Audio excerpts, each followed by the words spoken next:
Good morning, everyone. I note that the time has arrived for a public hearing, a joint public hearing between the Committee on Public Safety and Legislative Oversight to review resolution number 240718, introduced by Member O'Rourke. Ms. Stack, would you please call the roll? Councilmember Jones. Present. Councilmember Lozada. Present. Councilmember Landau. Councilmember Thomas. Councilmember Gaudier. Present. Councilmember Brooks. Councilmember Harity. Present. Councilmember Young. Councilmember Squilla. Councilmember Phillips. Present. And Councilmember O'Rourke. Present. I will note for the record that we've established a quorum. Could you, Ms. Stack, read the title of the resolution 240718? Resolution number 240718, authorizing the Joint Committees on Public Safety and Legislative Oversight to hold hearings examining actions necessary to significantly reduce the Philadelphia prison population in an effort to permanently close Philadelphia's oldest and most inhumane prison facility, the detention center. Thank you, Ms. Stack. Before I turn it over to the author of this resolution, I just want to start by thanking everyone who's here to testify. I want to say, as chair of public safety, this is an ongoing issue which transcends commissioners, which transcends committee members, and that we are going to stand 10 toes down to make sure that everything that we can do will be done to make sure that a couple of things. One, that we can reduce the population where appropriate and always improve the conditions of those human beings that we take custody of, because that's a big statement. For you to deny someone's freedom, you are responsible for their well-being. And with that, I want to turn it over to Member O'Rourke. Thank you, Mr. Chairman. Make sure your mic.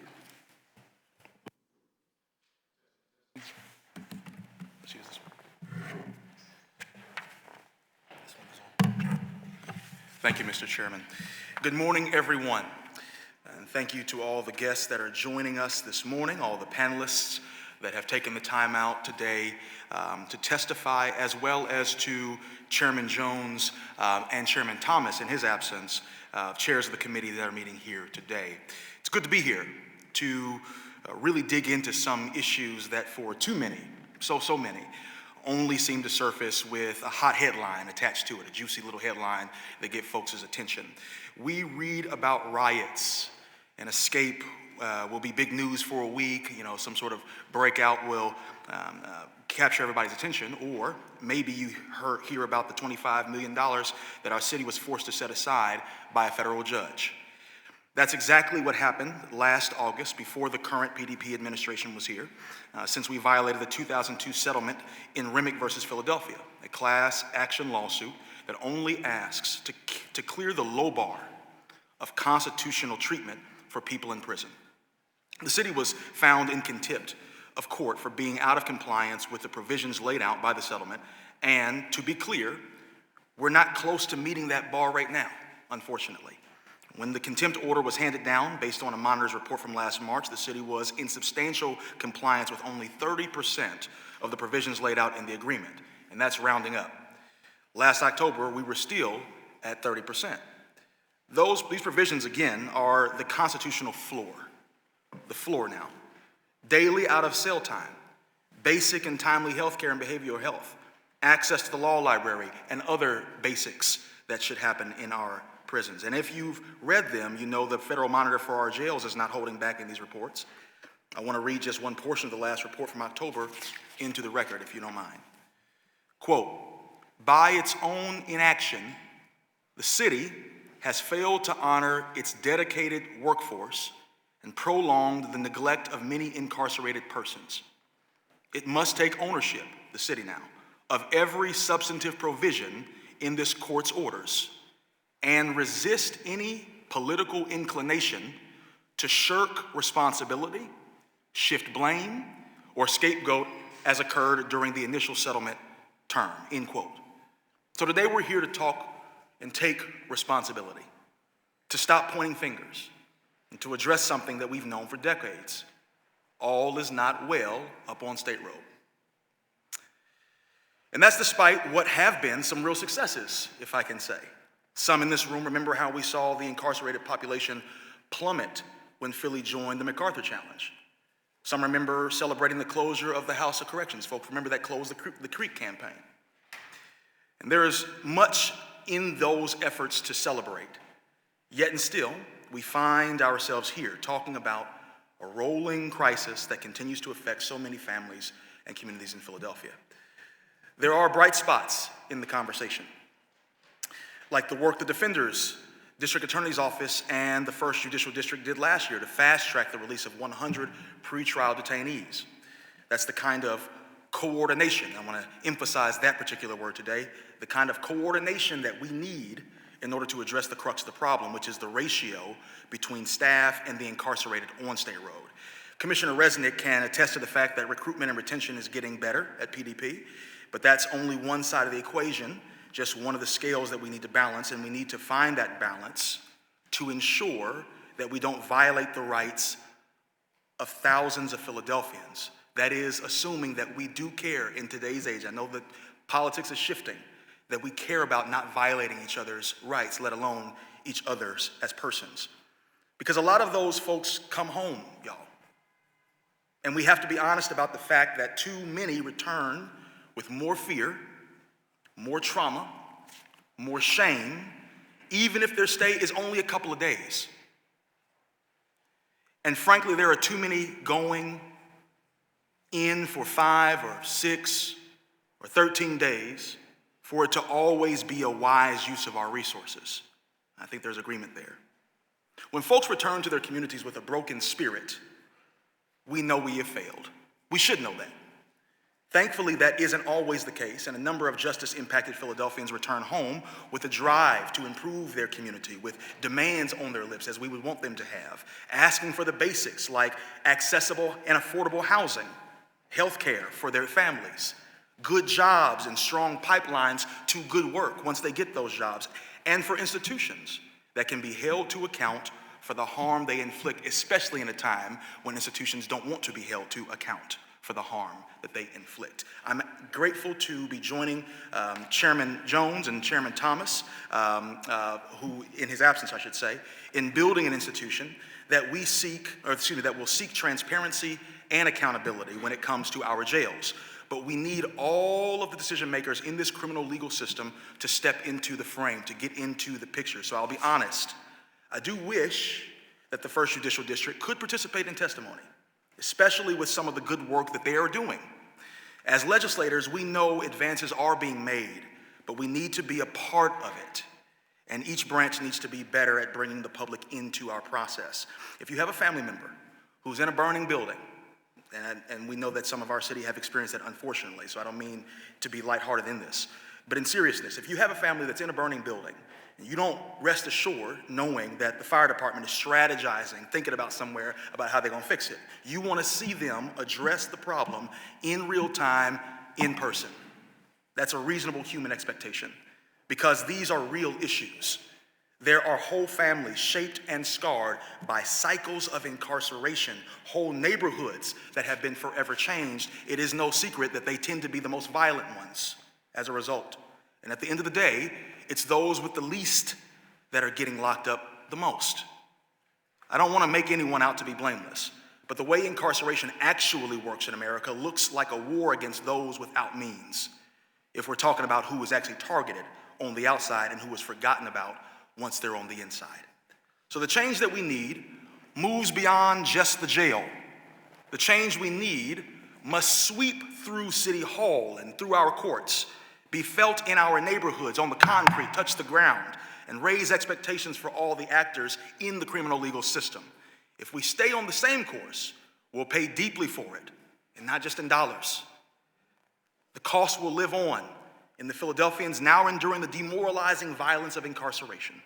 The families mourned loved ones who have died on the inside, and we speak their names. In the communities facing cycles of confinement that are anything but rehabilitating. Let's pay the $25 million, of course. But we have to understand there are greater debts that we owe and greater heights we wish to reach in our governance. Pope Francis, God bless him, I think he's doing a little better today. He shook up the church last year when he confessed to an interviewer that he hopes hell is empty. That was his hope. Contrary to church doctrine, at least in the Western world, he admitted that he wants the salvation of each and every man, woman, and child to be secured. I cannot help but to echo that hope, that damnation is nobody's destiny. That having been said, thank you, Mr. Chairman, for the time. I look forward to this hearing. Thank you. Thank you, member. And I appreciate you bringing this to the committee's attention and bringing this before the public. And we will get to the bottom of where we are. It's reminiscent about, you gave me a flashback. A couple of years ago, before the pandemic, we started a criminal justice reform committee, of which I was a co-chair along with Keir Bradford Gray and now Police Commissioner Bethel. And when they tried to kind of put their arms around what the system was, we received a process chart. And when I tell you it was 7 pages long with possible outcomes, possible releases, possible penalties. And putting your arm around it is a very difficult thing, but what you said grabs me, that we should be thinking about how we can improve that process to shrink it, to make it more efficient, and that's what the spirit of what we are doing today. With that, Ms. Stack, who's the first panel of witnesses to testify?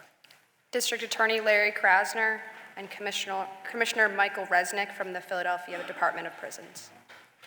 Thank you. We have an ambitious agenda today, committee members, with a hard stop at 1 o'clock because of the next panel and committee to use these chambers. Welcome, good morning. Is it on or you have to push? Good morning. I guess we will start with the district attorney. You've been here before. Please state your name for the record and begin your testimony. I'll try to state my name in less than 10 minutes, I promise. The name is Larry Krasner. I'm the elected district attorney for the city of Philadelphia.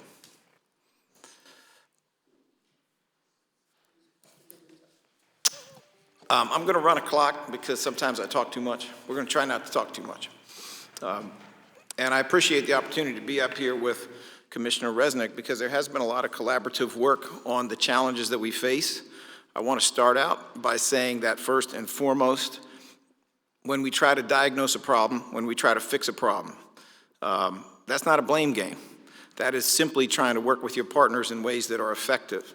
So to the extent there's conversations about things that might change, we all got to leave our egos at the door. I know I'm leaving mine.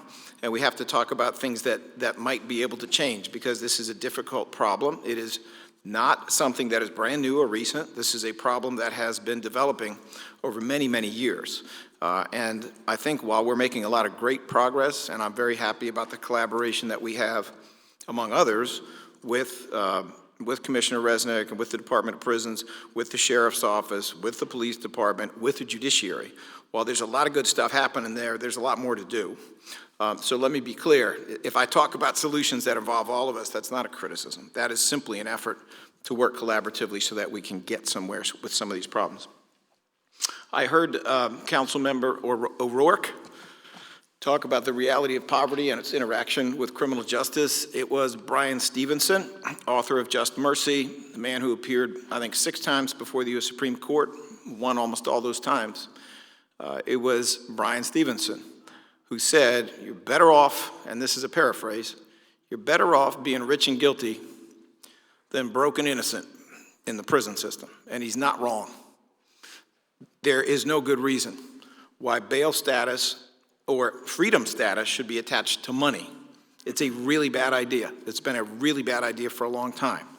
And as much as my office has tried to simulate a system in which we make recommendations to either hold or release, and a system that would essentially be a no-cash bail system, the kind of system that has been so effective in Washington, D.C. for 35 years, that is now used in New Jersey, Illinois, Kentucky, a system that is eventually going to take over.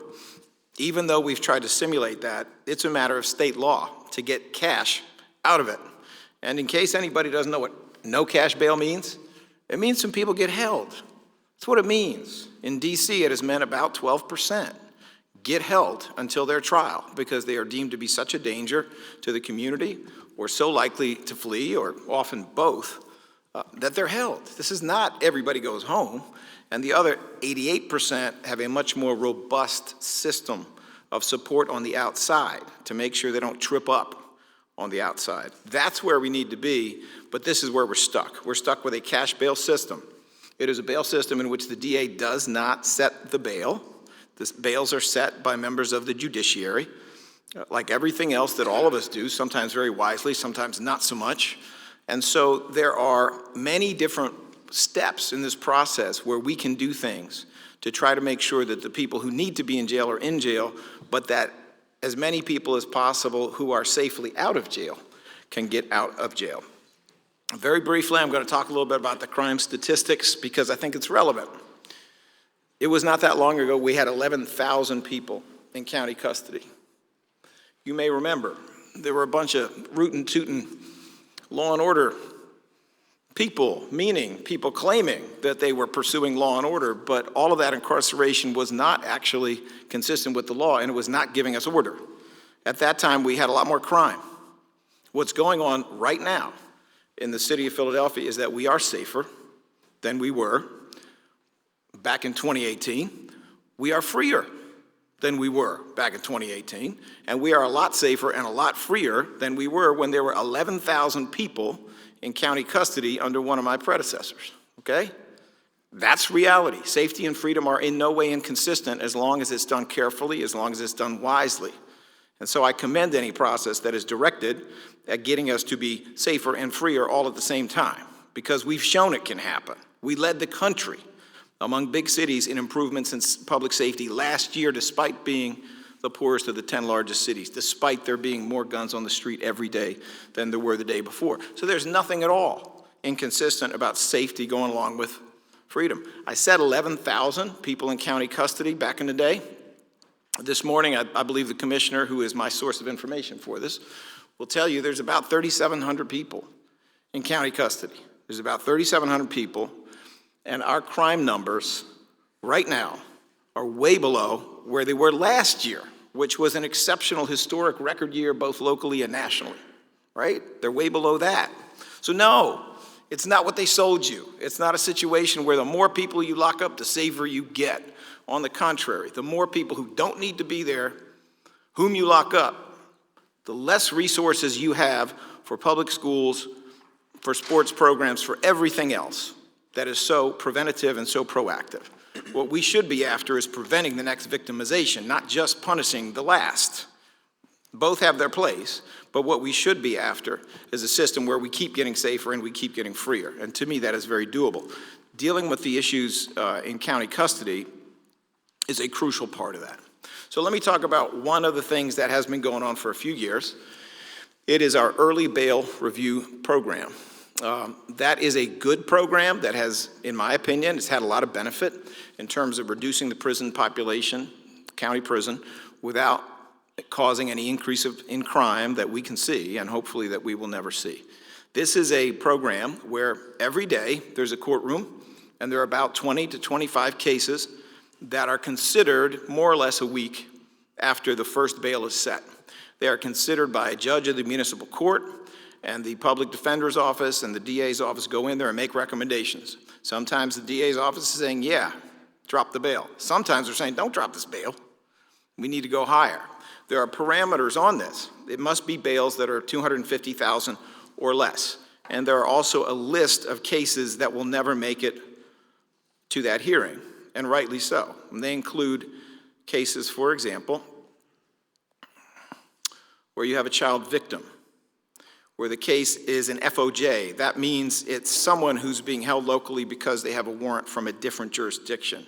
It's where a defendant has a state parole detainer, Why do an EBR hearing if they're going to be held in state custody anyway? Where the defendant is accused of killing or shooting someone, those cases don't even show up for EBR. Where the defendant has what they call an active nebia. That means there is a belief that the defendant is funded by illegal money, so we shouldn't have people paying their bail with illegal money.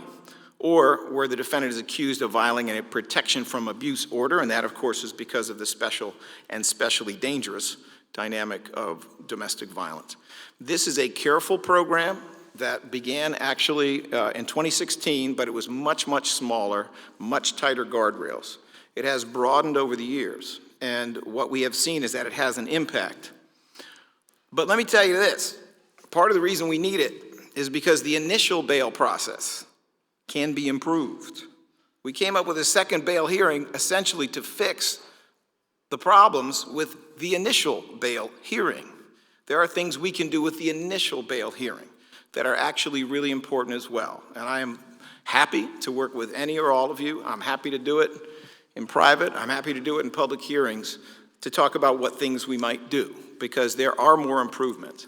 Second point that I want to raise in my capacity as someone whose job it is to try to protect everyone, and everyone, of course, includes correctional officers, it includes inmates, it includes vendors and other personnel, sheriffs, who go to and from the prisons.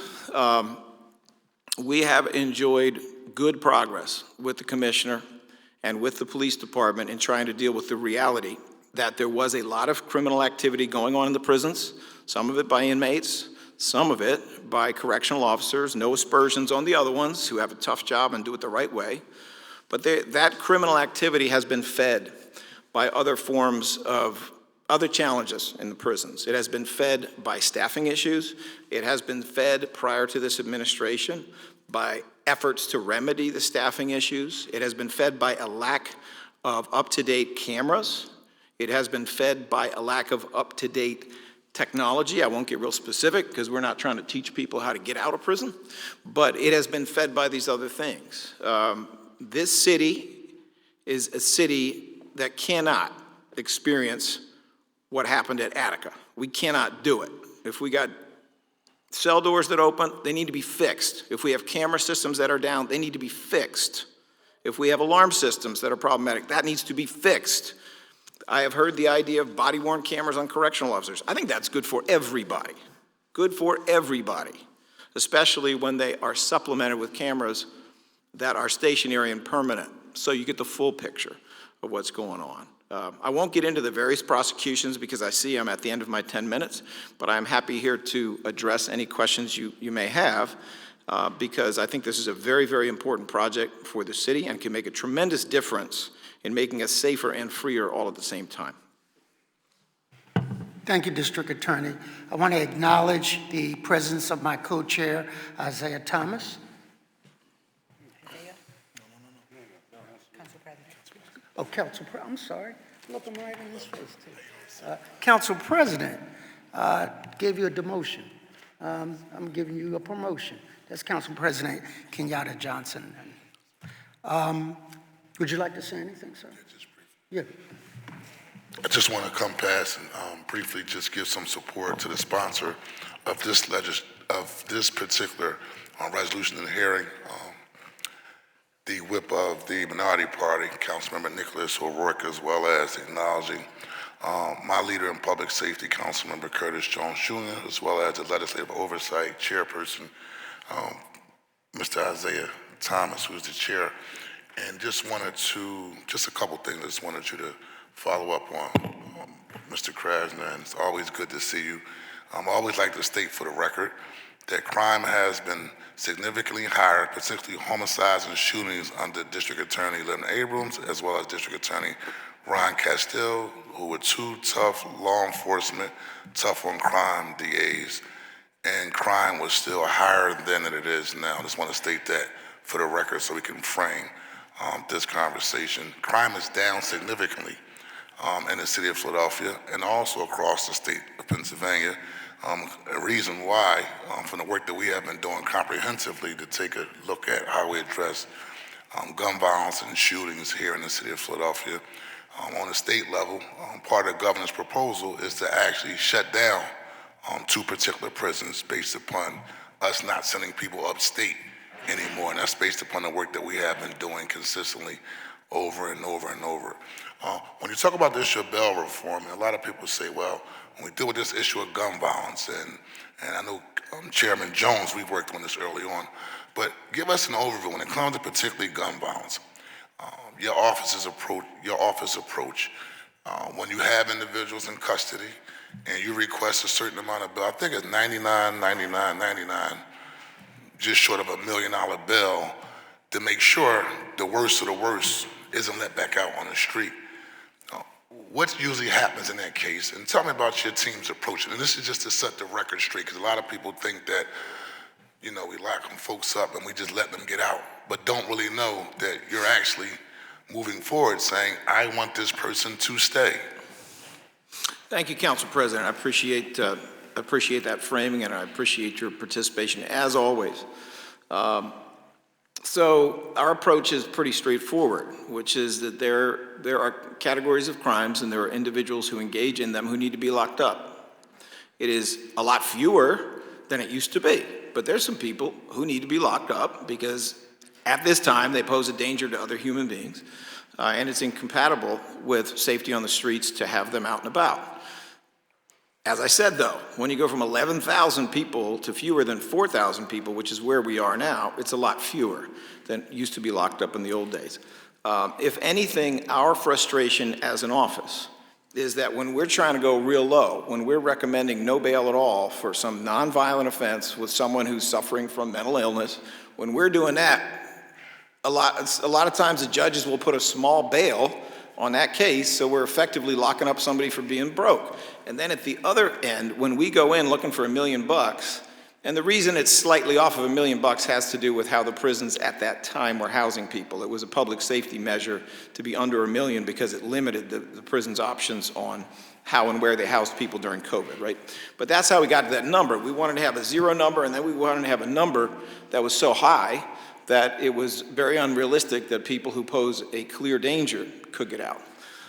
We have very often been frustrated that we're going in for $1 million and what we get is $250,000. And while that may sound like a lot of money, it only takes $8,000 to get out on $250,000. First of all, the rules, for frankly no good reason, say every single bail has to be 10%. They didn't used to say that. And second, you go to a bail bondsman, you only pay a third of that. So you're paying 3.33%, right? So when we're actually asking for $1 million, even though it will hold an awful lot of people who pose a danger in custody, what they would need to get out is about $33,333. That's about what it is. And even then, we have cases where there's been a horrific shooting at a playground, and we have bail commissioners who give $250,000, which is $2,000. That's what you're looking at. I think I got my math right there. That is unacceptable. We have to be able to do something so that the highs are high and the lows are zero, because that is what actually works. And just for the record, I just want to clarify, that's not your decision.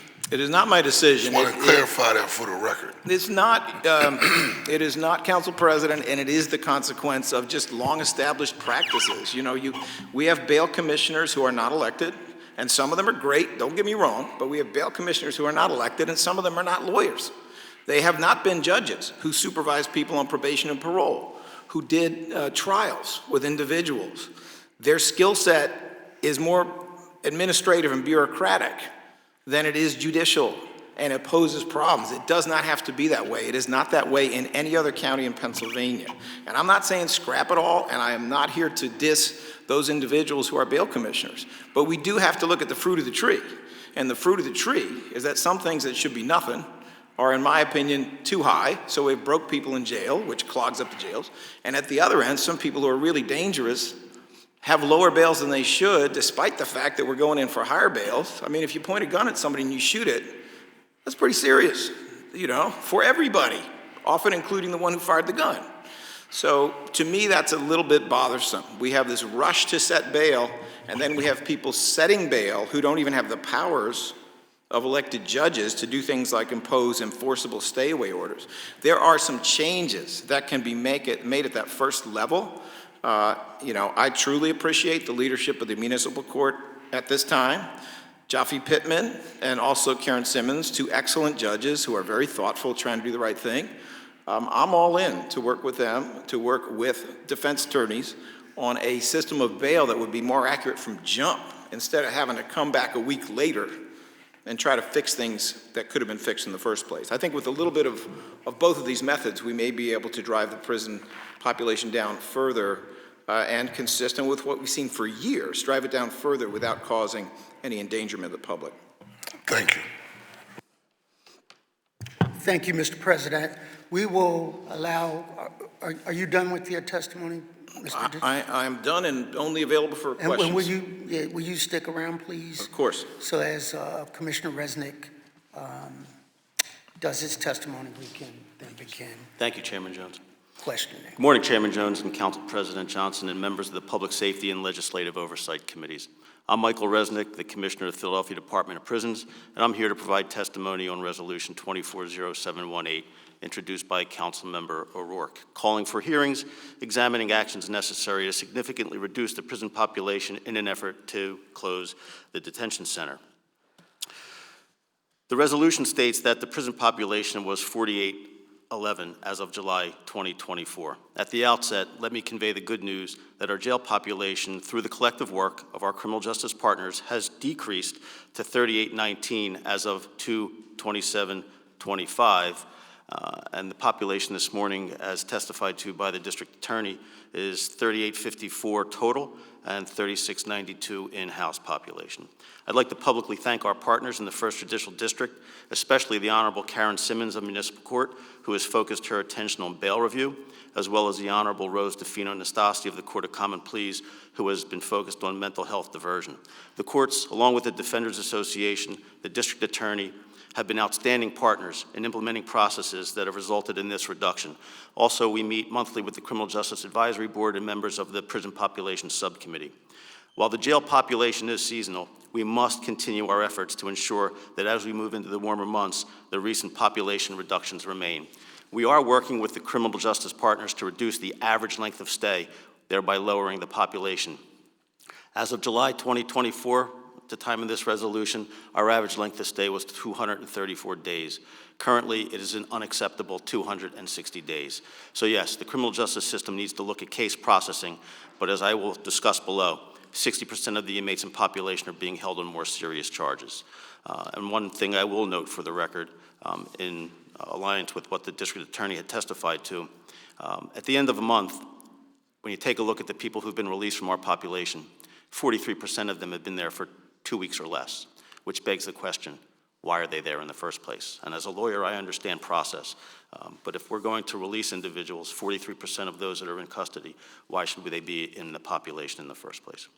While the dramatic reduction in population is incredibly positive news, it does not allow us to close the detention center at this time. The reason for this lies in the custody level of our population. 10 years ago, the percentage of our population that was classified as closed custody, think the equivalent of maximum security, those with violent charges or major facility infractions, was only 30%. Currently, that percentage is over 60%. The system is releasing more nonviolent offenders, and as such, the majority of our population are those inmates with more serious or violent charges. The remaining 40% of the population are lower custody level. Good correctional practice prohibits us from housing closed custody inmates with those who are minimum or medium or even community custody, which is why the detention center is still very much needed. Most of the housing units in our other facilities, Curran Fromhold, Riverside, and PICC, are used for closed custody inmates. By their design, construction, and staffing, they are meant to house closed custody inmates. We simply do not have enough housing units in the other facilities to be able to house minimum and medium and community custody inmates completely separate from the closed custody inmates. We currently have approximately 500 inmates housed in the detention center, and that's the only way we can house those of that lower custody level completely separate from the close custody population. Additionally, the detention center houses a significant number of our older male population. These inmates, 55 and older, prefer to be housed together, not with younger inmates, These blocks have relatively no disciplinary problems, are well-ordered, quiet, and well-maintained. The detention center is also home to PHSW, our Prison Health Services Wing. PHSW houses inmates with more severe medical and behavioral health issues, providing ongoing care for those needs. PHSW is accredited by the National Commission on Correctional Health Care, and the facility is also licensed by the state of Pennsylvania as a medical treatment facility. So you've heard why we need to keep the detention center open. Please allow me to respond to the claim that the facility is inhumane. Yes, the detention center is old. It is our oldest facility currently operating, but it's not inhumane.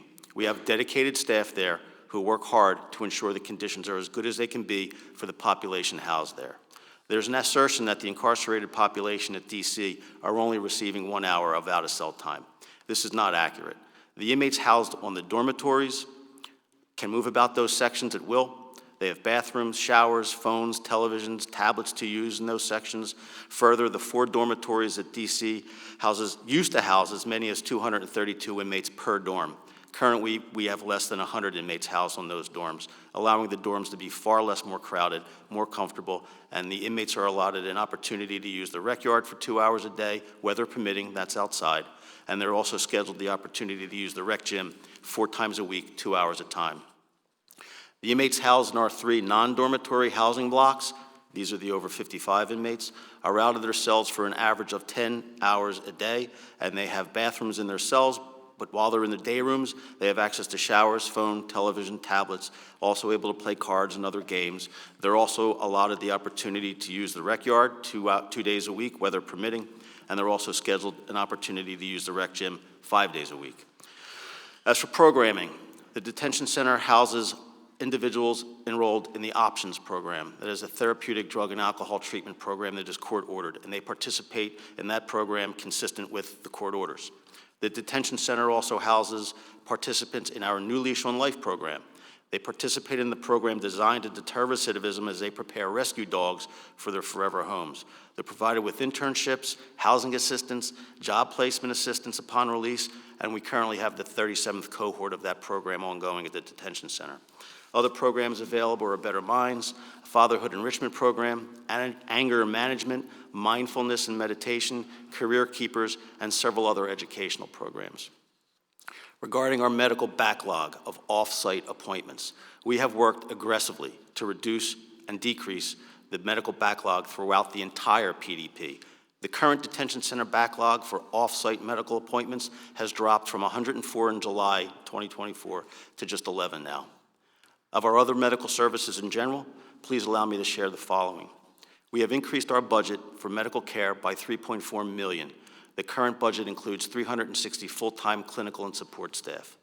The healthcare vacancy rate is 8%, but the functional vacancy rate is minus 5.5%, meaning we are delivering more hours of care than we are budgeted for. On-site primary and chronic care backlogs are 87% less than the highest during the COVID period, and overall are below the federal monitor's return to normal targets. On-site specialty backlogs are 78% below COVID high, and in most cases are below the federal monitor's return to normal. Off-campus specialty visit backlogs continue to decline and are now almost 50% or 47% below the COVID highs. PDP continues to augment and improve services. Tablets are now being used campus-wide for sick call requests. Brixadi, a 30-day injectable form of Suboxone, has been added to our medical-assisted treatment program so that inmates charged with diversion of their Suboxone get a second chance and can remain in treatment. PDP continues daily, physical, and weekly behavioral health care rounds on the segregated units as per National Commission on Correctional Health Care standards. Additional rounds are conducted as staff allow, and there is a contention that the detention center is infested with rodents and cockroaches. We have a contracted provider which comes weekly, provides weekly pest control, and they also come on demand if an issue arises. Regarding issues of flooding, the only time the detention center or any of our facilities experience flooding is when an inmate places something in the toilet that should not be flushed, and these incidences are rare and immediately rectified by our maintenance staff. Recently, we increased our maintenance budget facility-wide by $5.5 million in order to better address maintenance issues throughout our facilities. Understandably, great emphasis is placed on the lack of air conditioning in the detention center. Our 3 non-dormitory housing blocks are air-conditioned. PHSW is air-conditioned. Currently, the 4 dorms are not air-conditioned. However, working with capital projects and the Office of Sustainability, we have the installation of air conditioning units in the dorms budgeted and in our plan for these units to be installed this spring. Regarding our staffing challenges, we have worked very hard to increase and maintain our staff, and the results are positive. Since April of 2024, we have hired 230 correctional officers. Our attrition rate in that period of time has only been 56 officers for a net gain of 174 correctional officers. Our attrition has remained low over the last, since April of 2024, in the single digits, and we are running about 2% a month. So our staff vacancy rate has dropped from 47% in April to 34% currently. We currently have a class of 58 in the academy scheduled to graduate in April. We are steadily increasing towards our post plan of 1576. We have a recruiting coordinator who's conducting recruiting and outreach for us. We have also engaged the Walls Group, a national recruiting firm specializing in corrections. In closing, I agree that collaboration will be needed to continue to reduce and maintain any reductions in population to help ensure that those who should not be incarcerated are not. And just as important, until there's a dramatic increase in the closed custody population, we will not be able to close the detention center. And I will be happy to answer any questions the members may have. Before I turn it over to my colleagues, I want to try to get 2 questions in, one of it to each of you. First and foremost, I was around when we closed the House of Corrections, and affectionately or not affectionately known as the Creek. And that was a measured response to the reduction in the census up there.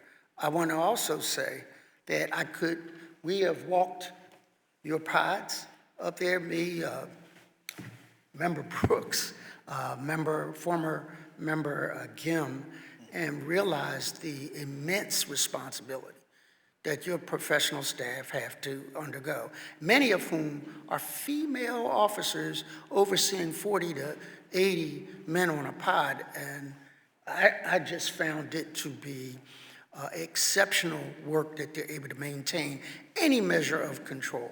So before I go there with you, Mr. District Attorney, did I understand you to say, in simple, plain English, that the prison population is down and crime is down? 2 things can be true? 2 things are true, council member. So you have been a long proponent of looking at the cause as opposed to just the cure, and I know there are a lot of opponents to that kind of thinking, but the numbers don't lie. That we are spending, I want to give council some credit. We put up a lot of money for reduction of violence programs that we fund, but we have to consider our teammates in this that are looking at this in a different capacity and under a different light, and say thank you, because we are getting there. Not fast enough for those who are victims of crime, not fast enough, but we are getting there with that methodology. So We are getting there, and we are getting there collectively. It was not that long ago that you, council member, and council president were leading the 100 shooting investigation, which, I challenged a lot of us to be in the same room and exchange ideas and identify agreement, identify differences. It has been a collective effort that has gone on for quite some time. And obviously, many of these factors are not easily within our control.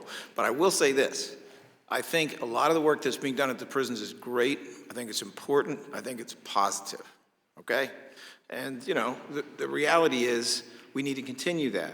But there are things that the district attorney's office can do, that the public defender's office can do, that the judiciary can do And it wouldn't hurt if the $25 million being held by this judge, and it's a great judge, by the way, Judge Jerry McHugh, he's about as decent and smart and good and hardworking as it gets. But a little bit of that money could be used by all the entities I just said, all three of us, DA, PD, and the judiciary, to come up with some processes to make sure that we have fewer people actually on the bus to go into custody, and we have more people coming out successfully so that they don't come back around.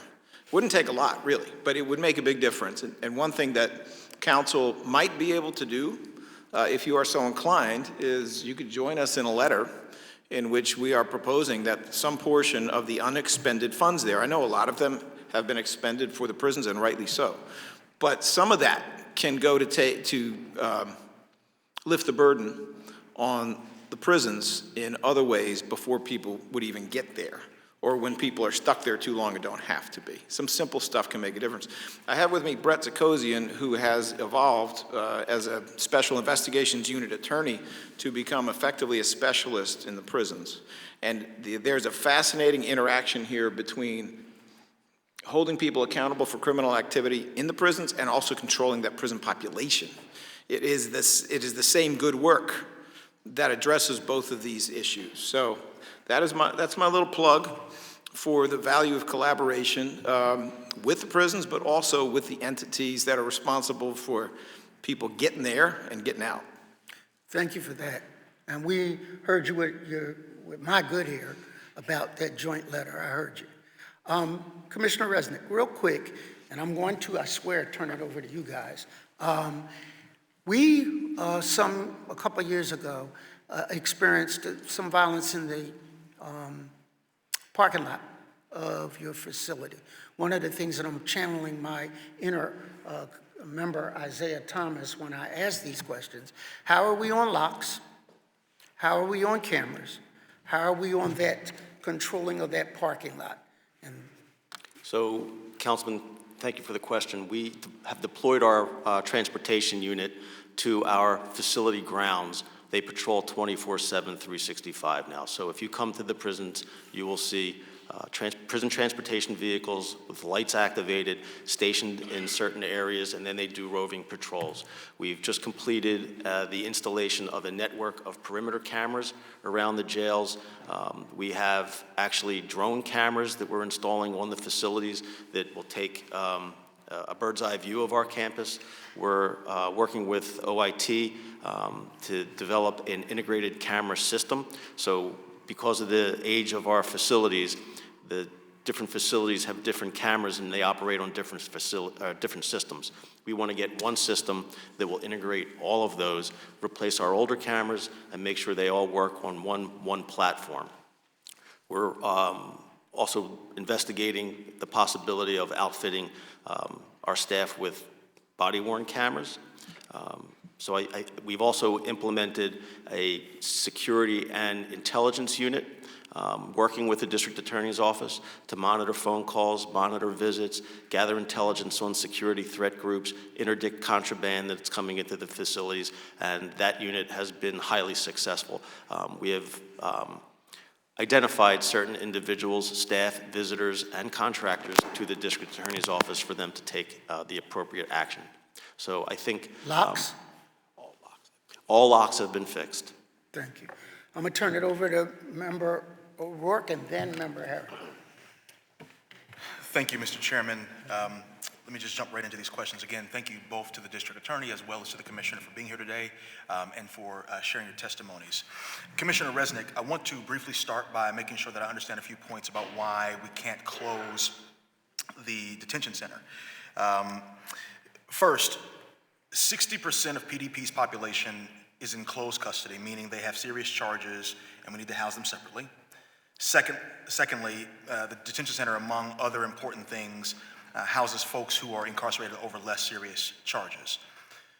If those things are true, is it fair to say that if we continue to reduce admissions for the less serious charges, we'll have less of a need for the detention center's non-specialized beds? Well, to start off, Councilman, PHSW is at the detention center. So that is a full medical and mental health hospital.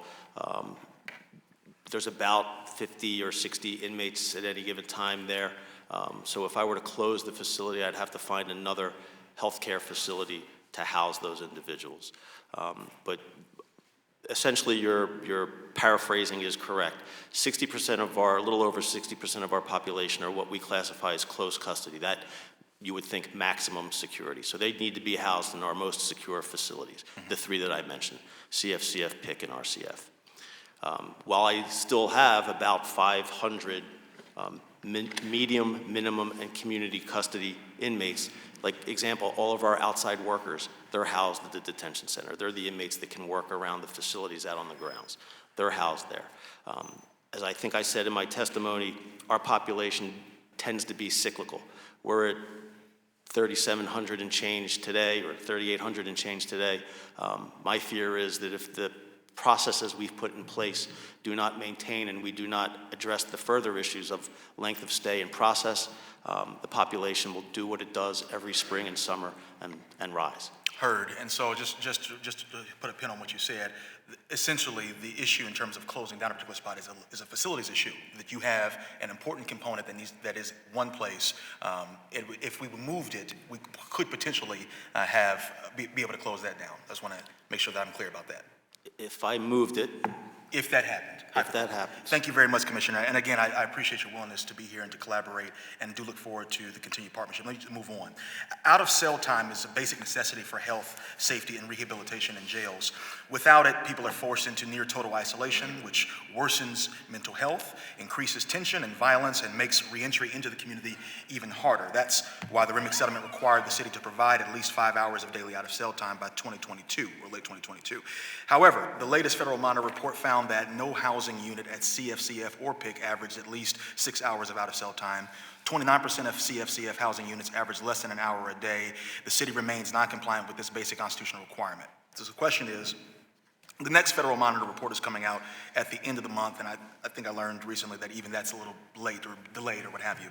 That having been said, based on recent improvements, which we do acknowledge, will the data show that the city is finally meeting at least partial compliance with the out-of-cell requirement?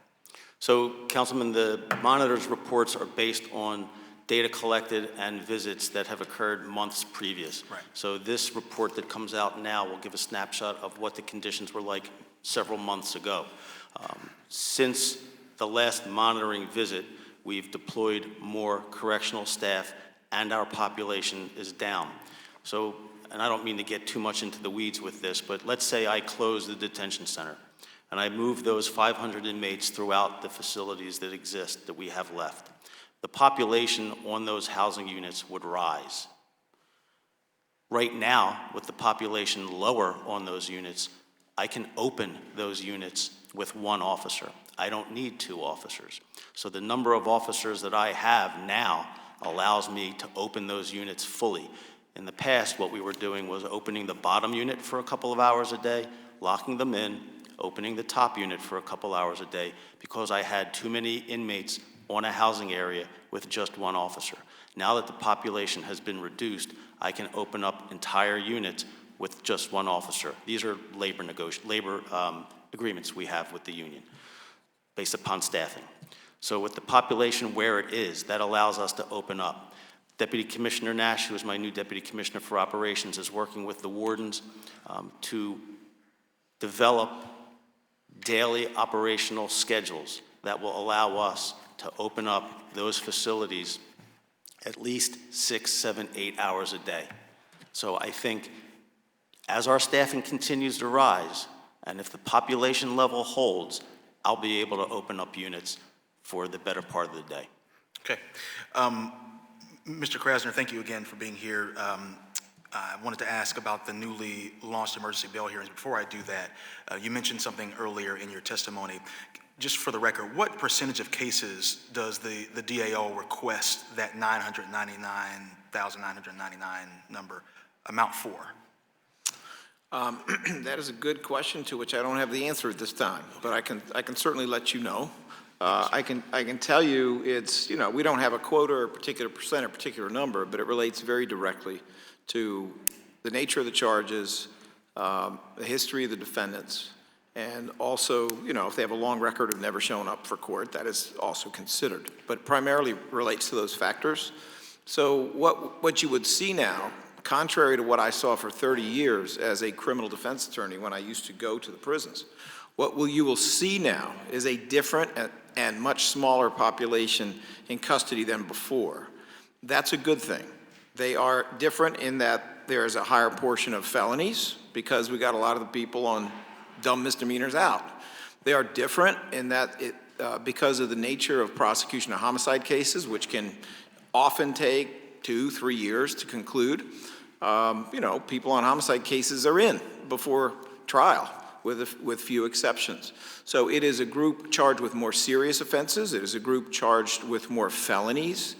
That is certainly an indication that a process of trying to separate out the wheat from the chaff is functional. And I'm not saying it's perfect. Don't get me wrong. We have our agreements and our respectful disputes with the judiciary at times over particular cases. That's the nature of the work. That's just what we do. But you know, I think that we can talk about early bail review, which is a positive thing and has been adjusted and expanded. We can talk about that, but I never want to lose sight of the reality that what government often does is they set up programs, and when those programs need to be changed, they come up with a new program. They don't go back and fix the first one. They come up with a new one. There are things that could be done today at the initial bail process, maybe not today, but they could be done soon. At the initial bail process, that would shorten that list of early bail review because stuff would get handled right the first time. That could happen. You know, I'm dedicated to working with the partners to see what we can do. I'd be thrilled to see that prison population come down further, despite the fact that, you know, Commissioner Resnick correctly notes, which is that there has always been, probably will always be, a correlation between criminal activity and when it's warm outside. That's just how it is. So as we head into the summer, there certainly will be a likelihood of more criminal activity and more arrests made, all of them coming in for bail hearings. But none of that is to say we cannot work toward having a county prison system that is extremely rehabilitative while people are waiting. It is such an opportunity to be as rehabilitative as possible in terms of job training, in terms of treatment of different types, in terms of trying to explore the underlying issues. And this is no shade on the system or the commissioner, but when you have adequate staffing, and when you have the technology you need, and the place becomes secure, and the criminal activity shuts down, you have options for much more educational programming. You have the ability to allow that. There are places in the country where it has occurred. There's no reason it cannot occur here. That, of course, is a longer-term goal than the immediate one, which is to get things stabilized and get them steady. But this is where we should be heading, because people who come out of that system don't come back around. Yes, sir. Yeah, I think that the work being done by the Honorable Judge Karen Simmons and the FJD, your office, the Defenders Association, just reiterates that we can address over-incarceration while the city continues to become safer. And just, you kind of already answered it a bit, but I'll just ask it and I'll be done so I can pass it to my colleagues. Given the impact of these hearings, is your office committed to continuing them beyond the initial phase? And are there any plans to expand or improve the process to ensure more people benefit from timely release? Well, if I may quote a certain junior high football coach, we are committed 110%. It's bad math, but it's good football. We are totally committed to that, and we are hopeful that we can really do some cutting-edge modern things in Philly, even if it takes a while, that we can do some really cutting-edge modern things, because we've seen that a lot of these innovations that we've come with collectively are functional, they're positive, they do good things. So we are all in to work with our partners to try to reduce prison population, take the strain and burden off correctional officers, expand rehabilitative possibilities, because that's how you keep driving public safety in a good direction, and it's also how you keep freedom going in a good direction. Thank you, Mr. DA. Thank you, Mr. Commissioner, and thank you, Mr. Chairman, for the time. No, thank you, Member. In the spirit of my colleague's question, and I'm going to turn it over to Member Harity, will you continue to work with maybe a committee to look at that bail review process that might be aided to adjust a bit Yes, 100%, Councilwoman. All right, so that's what I need to know. Member Harity. Thank you, Mr. Chairman. All right. Good afternoon, good morning, I think still, right? Good morning. Good morning, everyone. I just have two questions for each of you, and I'm going to ask both questions. That way you see where I'm trying to go with it. Mr. Krasner, first, what criteria does the DA's office use to prioritize case for prosecution, particularly in terms of nonviolent offenses? And the second part of that question is, are there any initiatives to review or revise sentencing guidelines to promote alternatives to incarceration for certain offenses? Thank you for the question. I'll answer the second one first. The Sentencing Guidelines Commission is not within our control. There has been a recent revision of the sentencing guidelines. I think the jury is out on whether it's much of an improvement, but the truth is that most sentencing guidelines in most states are not scientific. They're not. There are a bunch of people sitting down around a table explaining how they feel. And that is the history of the sentencing guidelines in Pennsylvania. It is not an answer to say that they're consistent if they're consistently bad and if they're consistently unscientific. I will say consistency can be a virtue, but not when you consistently treat everybody badly or when you over-sentence in certain categories and under-sentence in other categories. So that is the story with the sentencing guidelines, which are, a statewide commission, and they do what they do. As for how do we prioritize for prosecution certain cases, when it comes to, the way I see this, and there's a bunch of scholars who kind of see it similarly, there's certain kinds of offenses that I think everybody can agree, regardless of politics, rip apart society. And those offenses include rape, gunpoint robbery, shootings, homicides, those sorts of things. Obviously a bigger category than that, but that's a pretty good start. We all recognize those as terribly harmful for society, things that are worthy of vigorous prosecution and that are also worthy of consequences that are appropriately serious, while never taking away the notion of rehabilitation, because it's always possible that there could be some rehabilitation. Then there's a different category of offenses that the United States fell in love with prosecuting. And in many instances, they should have been addressed with a public health approach, or they should be addressed in appropriate cases with a level of mercy, with giving people treatment and opportunities for accountability that don't damage their ability to participate in the economy. A lot of misdemeanor offenses, especially the nonviolent ones, for people who don't have a lengthy record, are in that category. It's stuff that we want to stop, it's stuff that we don't like, but we have to be very careful and judicious about which ones we're going to put in diversion, which ones we're going to charge at all, which ones we're going to go to the hoop on and try to get a conviction in those particular cases. For me, those are two very different categories. They imply different things, and before we had the rise of mass incarceration, we were focused on the stuff that tears apart society. It then became, we're just going to focus on everything we don't like. Next thing we know, it's 2025. I'm reading what a jacked up U.S. Supreme Court has to say, and they'd like to lock up homeless people. Really? Really? That's where we are now? We're going to go that far backwards? And we're going to take everything we don't like after we demolish a mental health system that used to serve them, and we're going to blame them for having mental health that we don't treat. We're going to blame them for not having housing. That is just unacceptable to me. So that is a long way of getting at this point. It really involves a very individual analysis. There is a difference between someone who's been arrested for retail theft many times and has a variety of underlying issues, and we have to deal with the mess that we have here, and someone who has engaged in retail theft for the first time and is your typical young, thrill-seeking person opportunistically doing something they shouldn't do. Yes, there should be accountability for both of them, but that accountability needs to take different forms if we are to be safe. And everything that we want to do, everything that we do, diversion, prosecution, not charging cases, depending upon what it is, everything has to be directed at how do we get safer. We definitely don't get safer by taking law-abiding people and making them unemployable when they make a mistake. We definitely don't get safer by taking people who like to shoot people and saying, sure, hit the street. That doesn't make us safer. But everything we do should be directed at that, also valuing freedom. As much as we can have our safety and have our freedom too, that's what we need to do.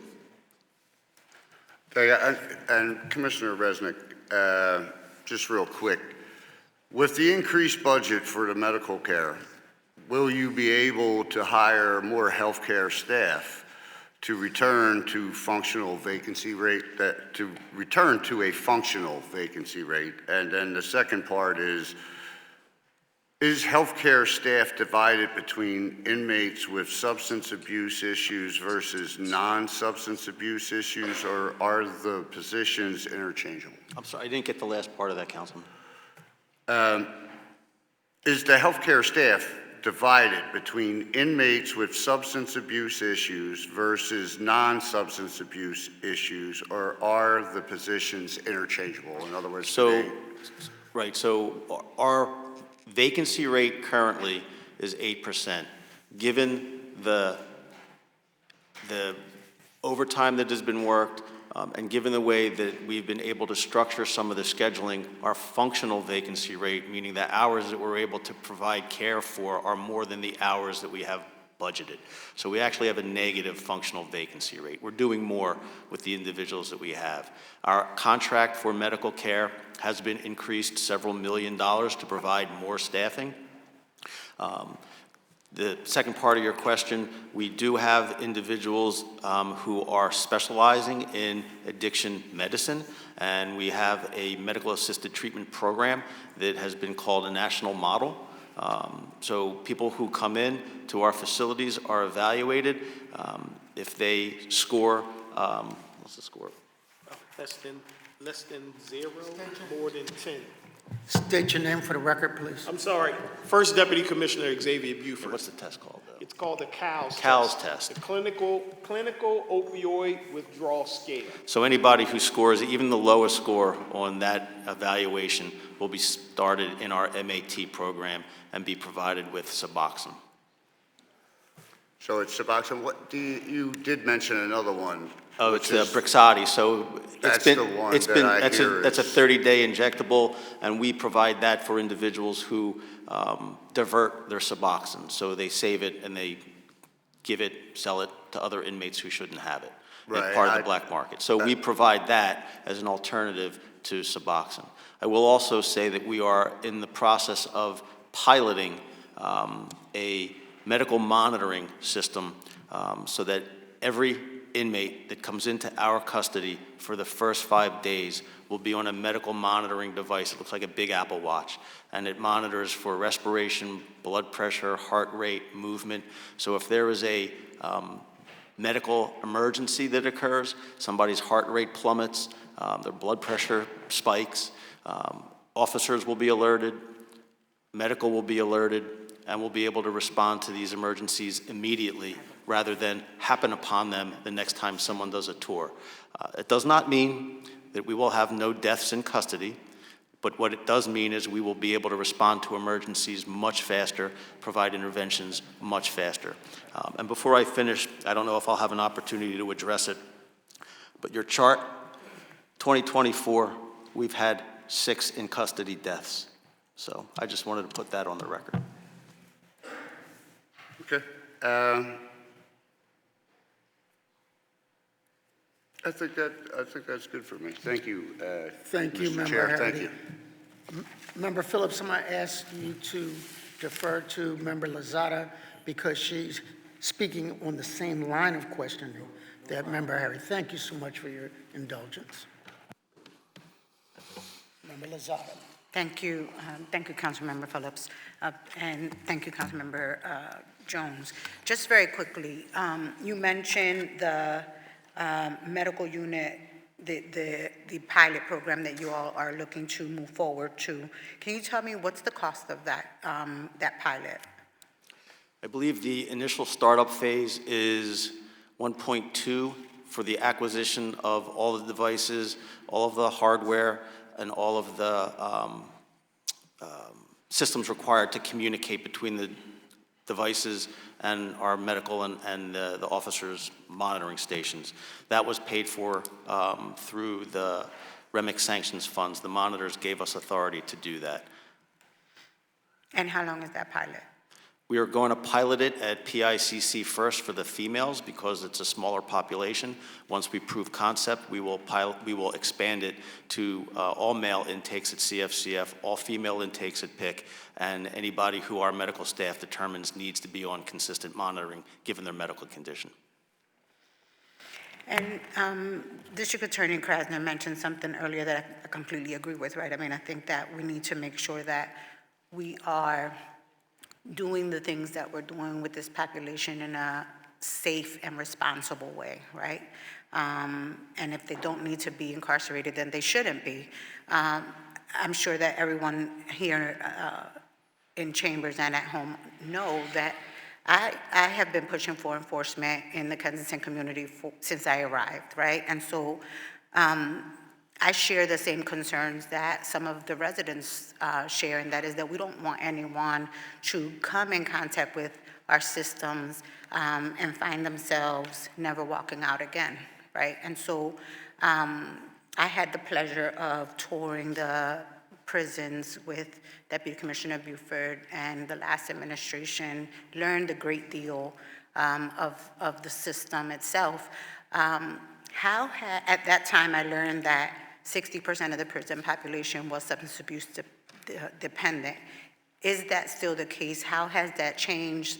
And what are you all doing to ensure that the population that is there and is substance abuse dependent, that they are safe so that we don't have the incidents that we've had in the past year?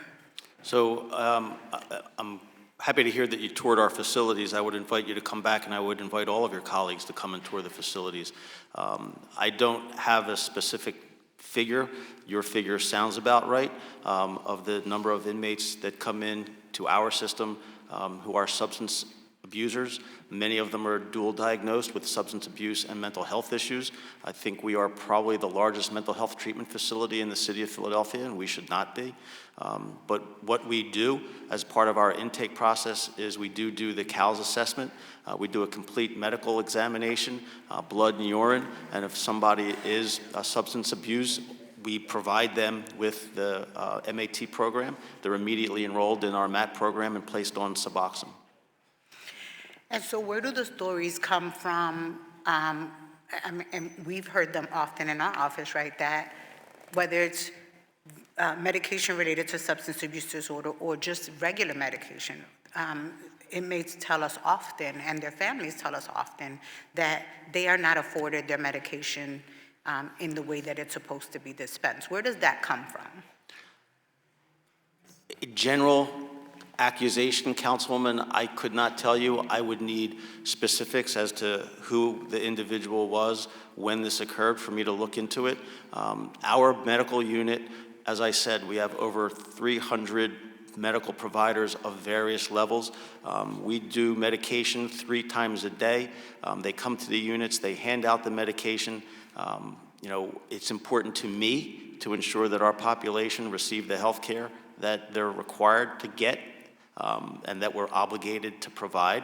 I think we do an outstanding job assessing individuals. Many people come to the prison system and find out that they have a chronic disease for the first time, and we're the ones that put them on medication, treat them, and provide them with linkages to the community for treatment once they're released. So I don't want to guess. If you were able to provide me with specifics, we could look into those situations. Have you guys done an assessment upon your arrival there? Did you do an assessment? I'm sure this is not the first time you hear this, right?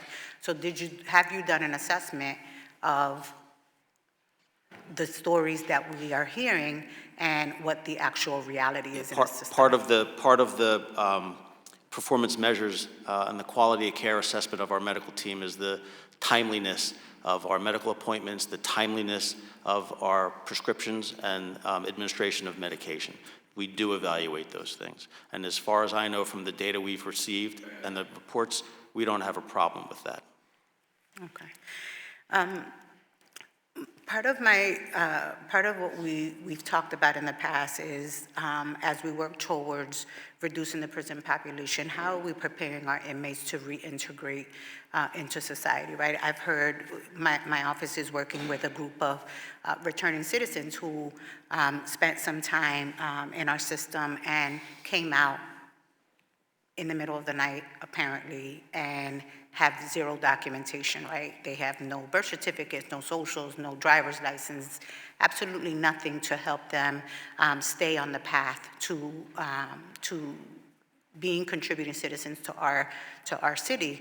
And if we want these men and women to be successful, we need to set them up in a way that they can be, right? So what is the prison and your partners, what are you all doing to ensure that when these individuals are released, that they're released with all of these important documents that every citizen should have the right to have, right? And if they're in our custody and we know that they're leaving, are we preparing them to be able to find a job, to be able to rent an apartment, to find work?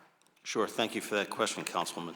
So I always look at our system as sort of the social service of last resort, right? People come to the prison system because the educational system, the medical system, the mental health system, housing, drug and alcohol, their families have failed them. So they wind up in the criminal justice system and ultimately the Philadelphia Department of Prisons.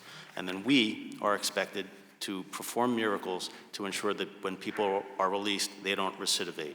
And again, we are not responsible for deciding who comes, the conditions under which they stay, how long they stay, when or how they get released. We don't decide any of that. But understanding that, on average, the people in our population have been there 4, 5, 6, 7 times in the past. Clearly, what we have been doing in the past wasn't working, and we need to do something different. So in that regard, I hired a Deputy Commissioner of Restorative and Transitional Services, Morgan Jaco, who has worked with large state departments of correction, doing reentry work, doing that sort of work to prepare individuals for when they are released, so that they do not recidivate. Now, we are different from a Department of Corrections because we don't have people generally for long periods of time. We're a city jail, a county jail system. Our length of stay should be much, much shorter. But still, we have about 475 people, about 12% of our population are sentenced, and we do have people who stay pretrial for a decent period of time. So what I would like to do, and what Deputy Commissioner Jaco has been tasked with doing, is taking a total reassessment of our programs and services that we offer, starting from intake. Reentry should start at intake, and we need to do comprehensive needs assessments of individuals when they come through our door. And then we need to provide them with the services, the education, the counseling, and all of the things that our assessment needs, our assessment says that they need while they are with us.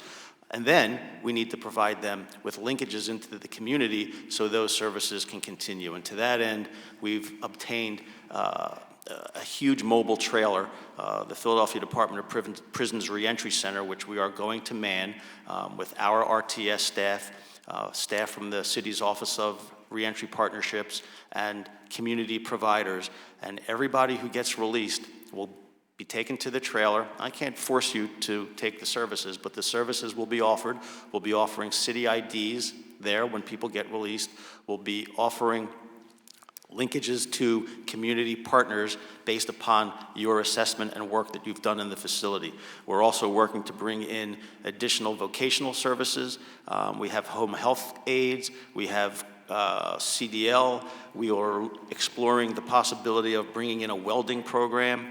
We have a facilities maintenance program, in addition to the vast array of other programs that we have. So I want us to take a whole comprehensive look at what we're doing to make sure that, as I said, reentry and assessment start at the very, very beginning, and we're providing the services needed while someone is with us, and then providing those important linkages to the community once they're released. So that's what we're doing. Council member, I seldom do this, but may I just support and build on what the commissioner just said there?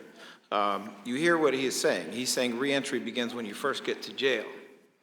And that's commendable. That's exactly how we need to think about it. But I got another thought. How about it begins when you're arrested?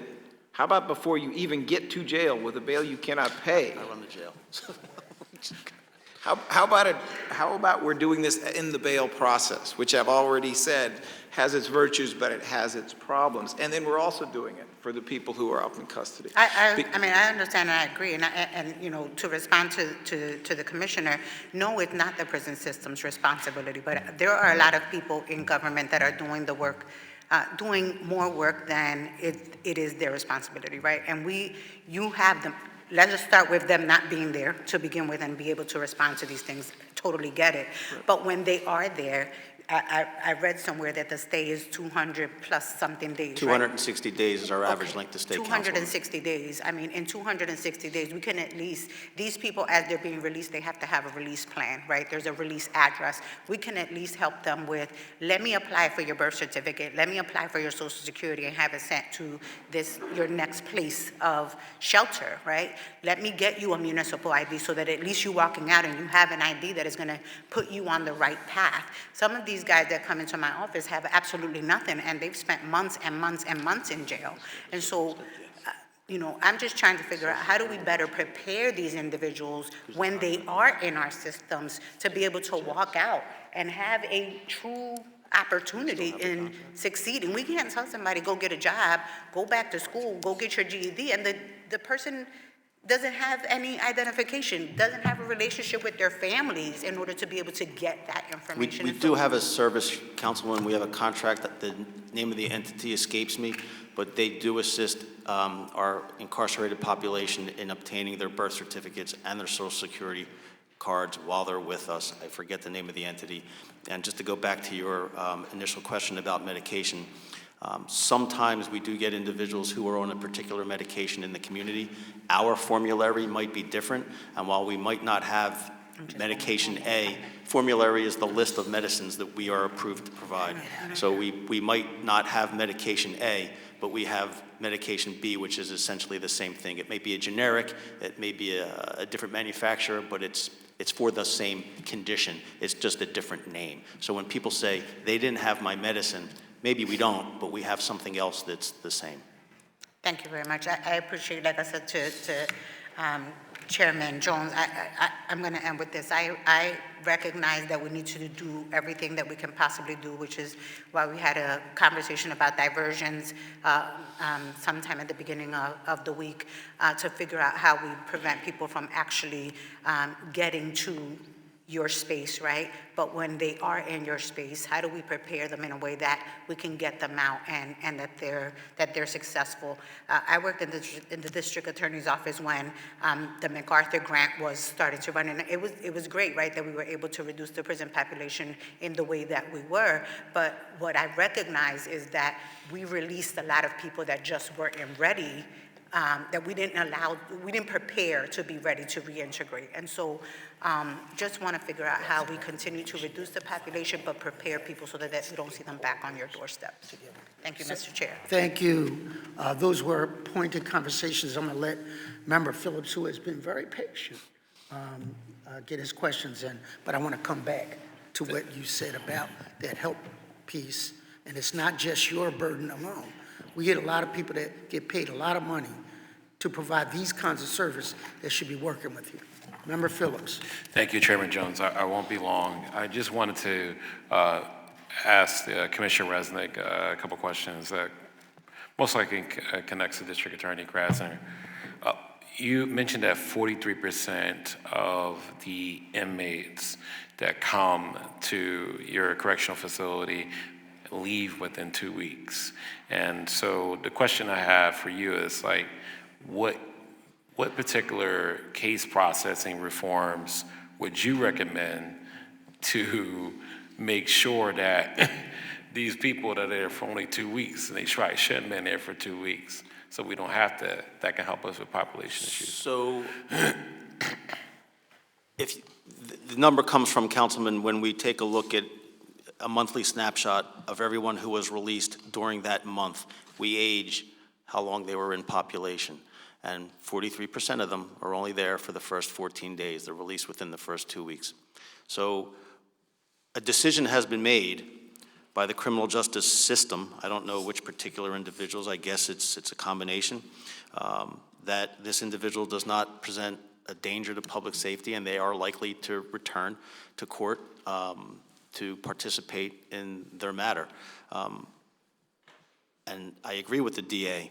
Whatever that process is that got them to be released, whatever we're doing, why can't that be done a week sooner, 10 days sooner? So those people don't have to come at all, or if they do, they're there for a much, much shorter stay, because coming to the jail disrupts an individual's livelihood. It interferes with their ability to earn a living. It interferes with their family. It's traumatic. It's just very disruptive. And for us, it's a huge upfront cost to do an intake. It's a complete medical evaluation. It's a custody evaluation. We do social services evaluations, mental health evaluations. If we could avoid all of those costs because those individuals just don't come, that would be a win.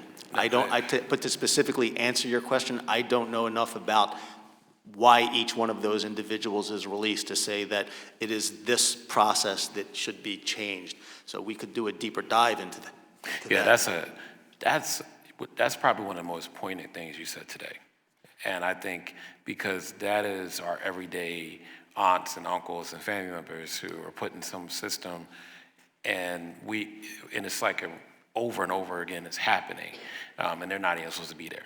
And so I would, try to implore you to figure out, maybe you can set up a team that can really figure this out with the courts and also with maybe the district attorney's team to figure out how do we not spend that money, because that seems like as a headache too. Then I just have two more questions. Is it possible for you to show, well, let me just say this. The city of Philadelphia, most residents in the city of Philadelphia are very visual people, which is why the mayor has put together this plan that's very visual in terms of all of her, initiatives. And people can't see the correctional facilities improving because they're not taking the tours. They're not there, right? I know you can't get everybody's pictures in it. Is there a way that maybe through social media or press conferences or something visual that you can literally show pictures of the before and the after of some of the facilities to show that humane treatment that you say is happening is happening? We do have a social media presence. I have several, I have what's Mitchell's title? He's our Communications director. So they are responsible for getting out our good word, but unfortunately, Councilman, and I forget whether it was Councilman O'Rourke or Chairman Jones who said it in the beginning of the remarks, bad things are what make the news. Good stories don't. So you will not read in the Inquirer that our inmate population is down and that our our correctional staff is up, and there's more time out of cell, and we're spending more on medical and maintenance, and the facilities are getting better. They just don't publish that story.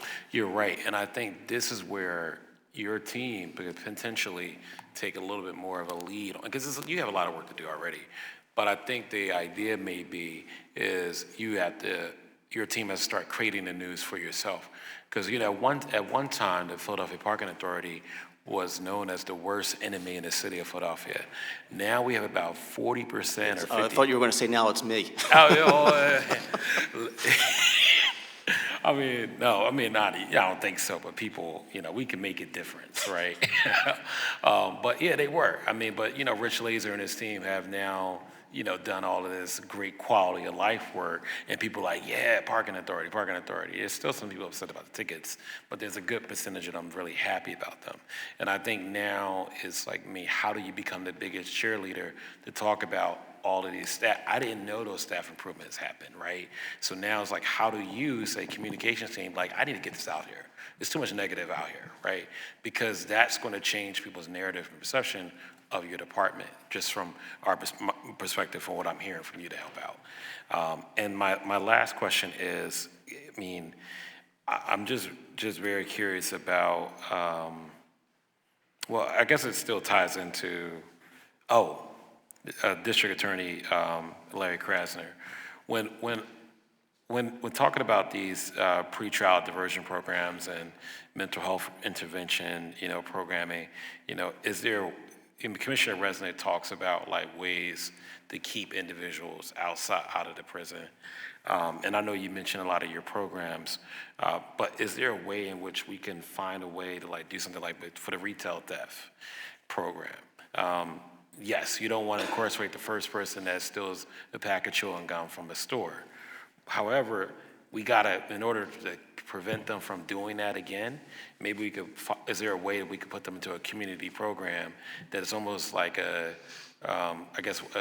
kind of shows them the dangers of what they're doing so that they don't have to go back and do that again. So it's like immediately, that is your repercussion, that you have to go into this program that is almost like a scared straight program, because the idea is that they might do it for a second, third, or fourth time, and then they're working and they're in Commissioner Resnick's correctional facility after a while. So it's like, I think we should try to hit on the first time hard with that diversion program as a really hard diversion program so it doesn't happen again. Well, thank you for the question, Councilmember Phillips. And I am picking up what you're putting down here. Yeah. The reality is that most diversionary programs require more of a defendant than a sentence of incarceration, which usually means sit in your cell and don't go anywhere. So there is accountability in these programs. I think the aspect that you're talking about is something that in a meeting with the courts, we could talk about incorporating into AMP, the Accelerated Misdemeanor Program, which already exists as a diversionary program for low-level misdemeanors. Obviously the police diversionary program, and I say this with respect and love, I'm not criticizing it, but it has taken a lot of the people who used to be arrested for misdemeanors and has put them into other treatment programs, so it's probably worth talking to the police department as well. I understand right now they're stepping back from PAD, or at least I hear they're stepping back from PAD for retail theft. But I will say that's the kind of thing, if it's, if on an evidence basis it works, they could be incorporated into things we already have. It's a much easier lift than creating a completely new program. It's certainly something we could do right away, and then if we wanted to build towards a different program, fine. But I do believe that AMP is a positive program. I think there are a lot of other specialty diversion programs that address specific needs. For example, drug court isn't just diversion, it's also conviction. And it's also people having special conditions due to significant mental health needs, that sort of thing. I think the suggestion that you're making could be incorporated at a number of different levels and could have benefits. Thank you, Member Phillips. So without any other questions, we're going to go to the next panel. But all of these points that you are making, we get a second bite at the apple during the budget. So if you put them down and we send them, collectively we can get measured progress on each of them. And there's some great suggestions that I'm hearing that might create coalitions. I really love the one about giving people returning citizens a helping hand and working with some of our stakeholders that get paid a lot of money to do some of this stuff that shouldn't be your primary responsibility. But if we start when people, on their first day of incarceration, to prepare them for their last day of incarceration and put the pieces together, recidivism goes down. And I just see it. Yes, Member Lozada. I appreciate that comment, Mr. Chair, which is why I think it's extremely important that we look at our diversion programs, right?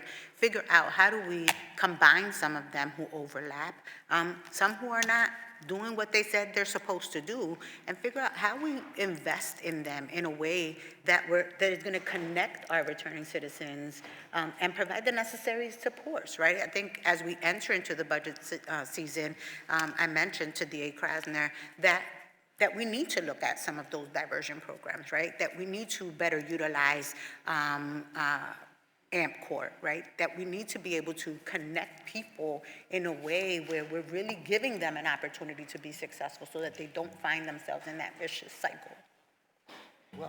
Well said. With that, if there are no other questions, we are going to ask Ms. Stack to, and thank you. No, thank you for this input. We heard you, and we are going to digest and process and send it back to you. All right? Thank you, Councilman. Ms. Stack?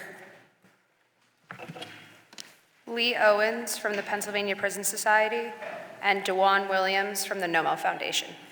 I want to thank everybody for their patience. As we get through this, we have a hard stop, and we're going to say more with less words. And if we could summarize testimonies, that would be helpful as well. Come in, have a seat. I don't know the order, Ms. Stack. Lee Owens will be first, followed by DeJuan Williams.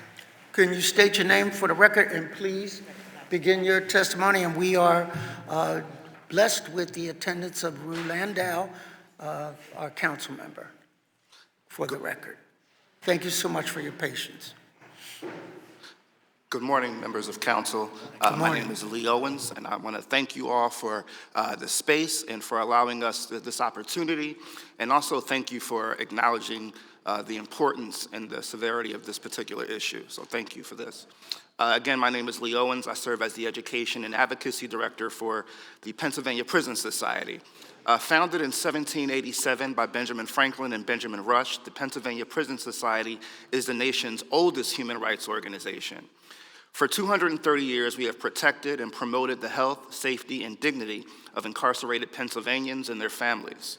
We are the only organization in the state with statutory authority to enter any prison or jail and meet with incarcerated people privately.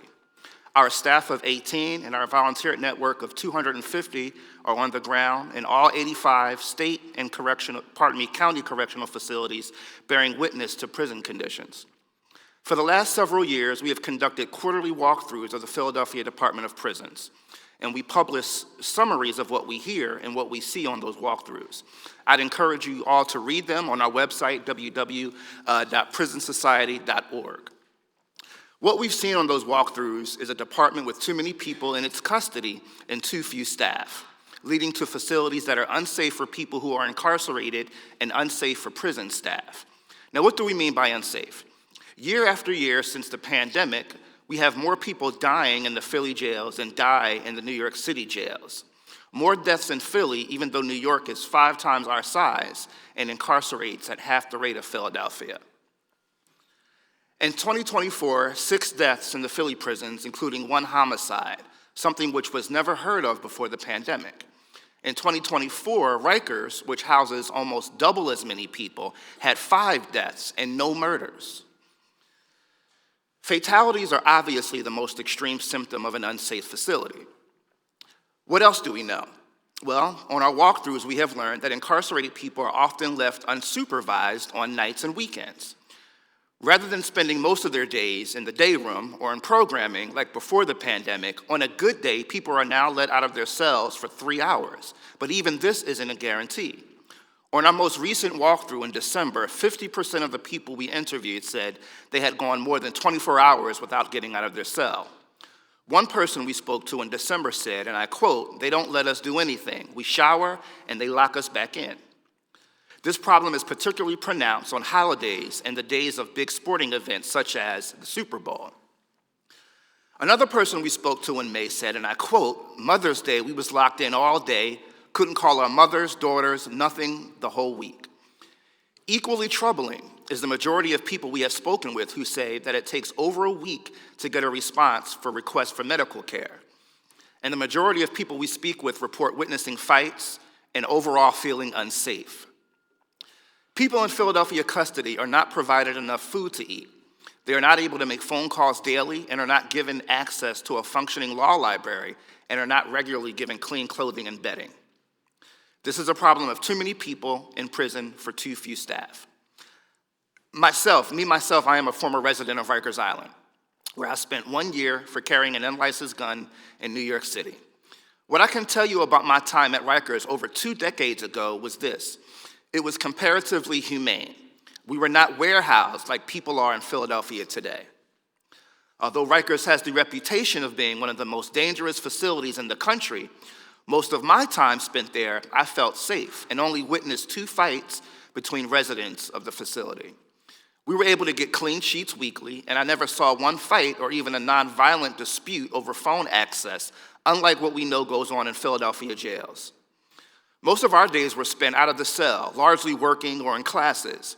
I was not locked up during the day hours. I never had trouble getting access to a phone to call my family. It was a different world from what we now have in Philly. While the Pennsylvania Prison Society is delighted to see that progress is being made to onboard new staff and STEM staff departure, it will be years before the jail is staffed to safe standards.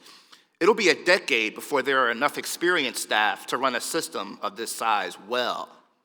Simply put, to safely run this prison system over the next 5 years, the number of people in custody must be reduced substantially so that one of the 4 prison buildings currently in operation can be closed and staff can be redeployed to the remaining 3 prison buildings. Several of the other people testifying today can discuss what can be done to safely reduce the number of people in custody.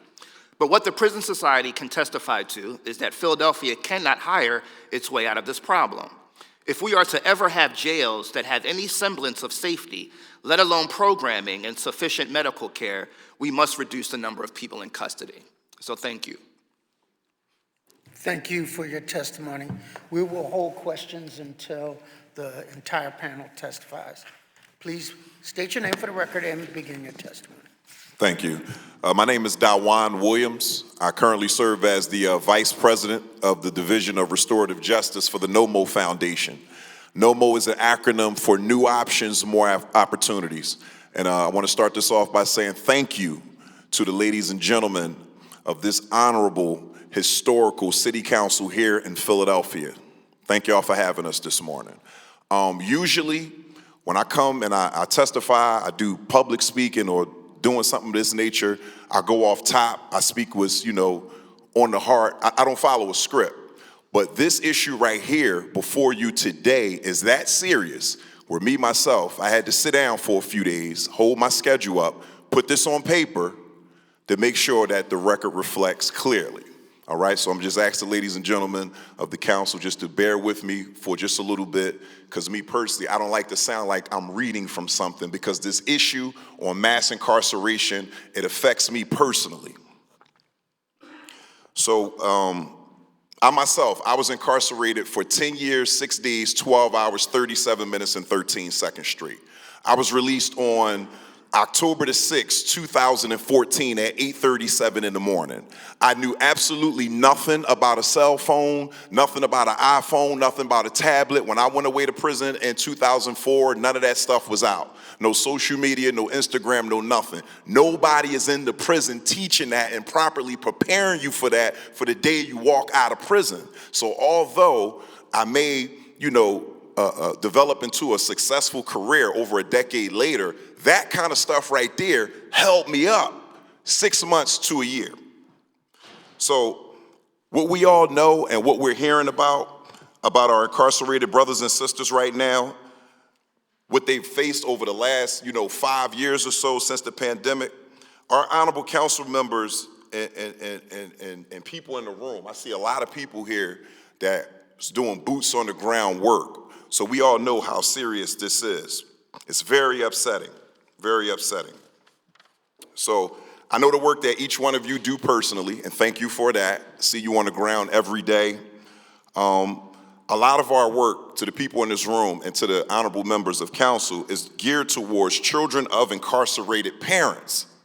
So if we don't provide enough services to their parents while they're inside, we're not ending the cycle. That means we got to do more to fix State Road. Like the brother just said, it has to happen on day one, not when you're ready to go out. You have to prepare parents to come home and be parents. All of that stuff have to be going on. One example I want to bring to y'all attention this morning, the literacy rate for justice-impacted individuals, not only for all individuals in the city of Philadelphia, but particularly for justice-impacted men and women that are sitting on State Road right now that can't even do their times tables, can't even read from a piece of paper right now. These are the people we're talking about open the doors to and letting home, right? The thing on the screen from 2023 say 4,700 inmates in custody, right? And I think the commissioner said it's down to 3,600, if I'm not mistaken. 3,700. So what if we let 700 people go tomorrow? Where they going? What they going to do? Where they going to work at? It's bigger than the ID. It's bigger than my social security card, my birth certificate. What am I going to do? Where do I go? After everybody's happy, you home, hey, he's home, hugs, kisses, fried chicken, Kool-Aid. Now I'm sitting on the side of the bed, council members. Everybody went to work. I'm like, damn. Ain't nobody leave no trans-pass money? Ain't nobody show me no directions. Nobody's allowed to come into the prison to help me on this iPad, to walk me through it. Nobody showed me the bus system. Nobody showed me the transit app. It's new buses. When I left, it was the C bus. I come back, it's the 14. Let me stay on script, y'all. Part of the answer is getting them out, but the second part is what comes next. The biggest question that we need to ask ourselves when it comes to reentry is, what do people have to look forward to when they are coming home? And remember, the commissioner said it's up to, I think, 6 hours a day now out of your cell. On a good day. When we was there, they barely came to work. There's a lot of different reasons, a lot of different stuff going on. But people that are coming home have only been outside of a locked door for 2 to 3 hours a day. Even if you only been there a week or two, it's scientifically proven that your brain has already began to deteriorate. In the long term, we need to shift resources away from what isn't working, and we're not here to call nobody out. We're not here to take anybody's paycheck. We're not here to say, you're not doing this and you need to be doing that. Enough of that has went on. Like our honorable district attorney said, enough of that has went on. The finger pointing to this, to that, right? Part of that money should be going to returning citizens to help them rebuild their lives and find real careers.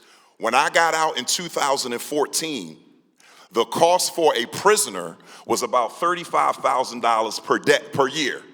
If you had medical issues or you was over 50 years old, the cost was anywhere from $55,000 a year to beyond. Now, we are 11 years into it, and if I'm not mistaken, correct me if I'm wrong, I think it's up to about 50 grand a day or something, 50 grand a year or something ridiculous like that. What if we took 30,000 and allocated the same 30 that was going there to pay for a bathroom for you to do absolutely nothing, to sit there and just rot and just, no disrespect to nobody, but just become dumber?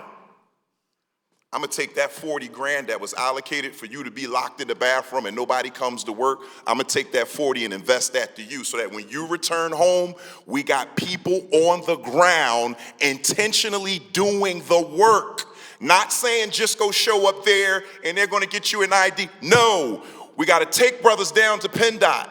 We gotta take them down to where the resources at. We gotta hold them by the hand, take them to the therapist. We got to take them up to the school, introduce them to the principal. We got to sit them down. We got to give them etiquette classes. We need to be able to go into the prison and teach social media etiquette. So that when they do drop your bell and you come home, you don't sit on this tablet and laptop and do the same daggone thing. Because we can talk about the resources, but if you don't fix me, I'm not going to no resources, people. My brain won't allow me to. It's resources now in Philadelphia. It's no reason for foolishness. But guess what? I can't read. I can barely count. I don't know my multiplication tables. I can't sit still longer than 10 minutes. I can't stay off of this because nobody came and properly taught me the downfall of that. Where am I going? I can go to any city council office in the city of Philadelphia, and most of you, no matter what district a constituent is from, especially you, Curtis Jones, you'll help anybody. This is what we know. This is what Well, I'm just letting it be known. I say that to say, you guys help anybody. I see you on the ground. But if I don't know to come ask for the help, if I'm not comfortable with coming to ask for the help, if I go to the ER and just sit there and don't tell them why I'm here, how am I going to receive the services? We got to fix this mental health thing.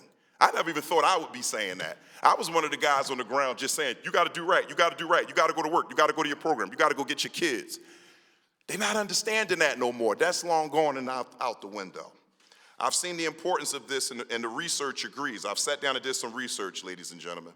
We all know that this makes sense. Without money to support yourself, how can you stay on the right path? Anybody jump in and answer that? If I don't have no money, I got a record longest Broad Street, right? I've been in prison, and remember, the county jail is 50 times worse than state prison. Facts. Where my backup at? You're right, bro. The county jail is 50 times worse than state prison.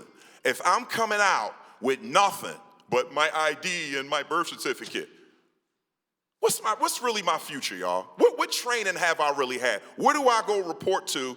Who keeps a few dollars in my pocket while I'm getting myself together? I'm in the halfway house. I want to do right, but I can't. Almost done. This is already being done in other places, y'all. The Center of Employment Opportunities distributed $24 million during the pandemic through a returning citizen stimulus. And New York is considering a bill which would give guaranteed income up to $2,500 a month for 6 months after release. Now let me stop right there. Although that might not seem like a lot of money to respected, hard-working people in this room right now, we know that $2,500 a month, our bills will laugh at us. But getting out of prison, anybody came home from prison before in the room? Anybody had to come home from prison before? That 25 would have helped you out, brother? $2,500 is a start. And in New York, they got paperwork on the table right now that'll give a brother or a sister at least, you got $2,500 for 6 months. And a lot of us can take that and go win with it. We just need an opportunity, right? Researchers at University of Penn study similar programs in other states. Here's what they found. They found that this can cut recidivism while improving housing and food security. We need to do this here because I got money in my hands. I can go food shopping. I can bring some groceries in the house. Although I can't contribute to your mortgage right now, Councilman, at least I can feed myself. At least I don't have to tap into your little bit that you got saved up. I got car fare now. Let's not forget, it takes anywhere from 80 to 100 plus to live comfortably in Philadelphia. Rent is up there. Cost of living is up there. It takes 80 or above just to keep you here. We ain't talking about splurging and going out. We're talking about just to be able to have a place to stay. We ain't talking about driving a car or nothing. So if a man and woman returning home from incarceration, if they can't even barely get $2,500 for 6 months until I get right, just help me get right, what are we doing? Not only do returning citizens need income, they need mentorship, supportive services too. So many organizations across the city working to provide that, but we need more support to meet the needs of the community. We need for this city council to aggressively, historically, put the money where it's supposed to be. So that way, when these men and women are returning home from incarceration, you got 25 people over here, you got 50 over here, you got 20 ready to work around the clock. This ain't just for 4 hours. This is just not for a couple hours, Councilman. This is ongoing. I've been home now 11 years. I just celebrated 10 years, successfully completed parole, and that's because of you. That's because of this city council put programs in place to properly help men and women returning home. They gone now. It's no paychecks. It's no mentorships. That's how me and this brother met. Mentoring a group of young kids trying to keep them out of trouble.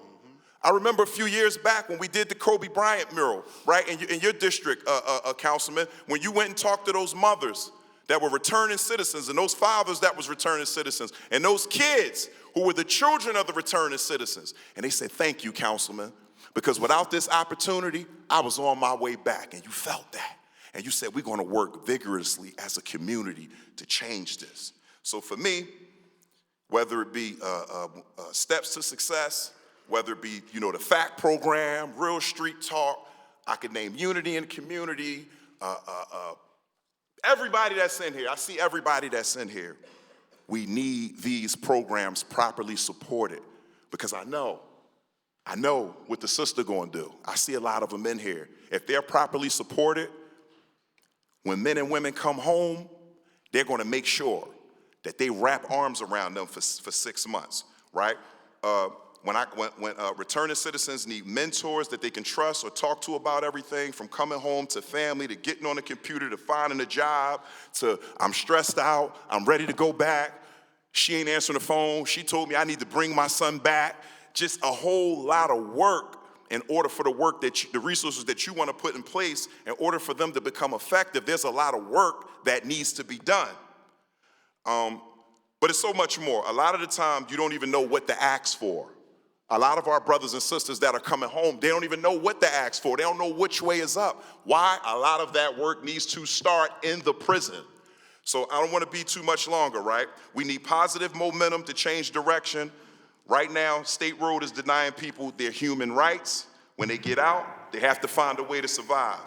Please, ladies and gentlemen of this council, do everything you can do to aggressively, historically, and when I say historically, that's because I've had the opportunity to travel this country in the last 11 years, and everywhere we go, my partner Ricky and I, love that brother, everywhere we go, Kentucky, Chicago, Detroit, they all giving shout out to Philadelphia City Council, because this was the restorative justice city first. Y'all were the ones first to make it a thing and make it popular. And then not only our district attorney, who's an historic district attorney, I think together, collectively, thank y'all for listening to me. Sorry for being long-winded. I'm speaking for 300,000 plus returning citizens that are active registered voters in the city of Philadelphia. So I have to make sure that I'm representing them well. We need your help. We need the resources where they are supposed to be so we can end mass incarceration. I'll take any questions. So, before I recognize Member Phillips and probably Member O'Rourke, congratulations. Thank you. 11 years. Yes, sir. That was a lot of work.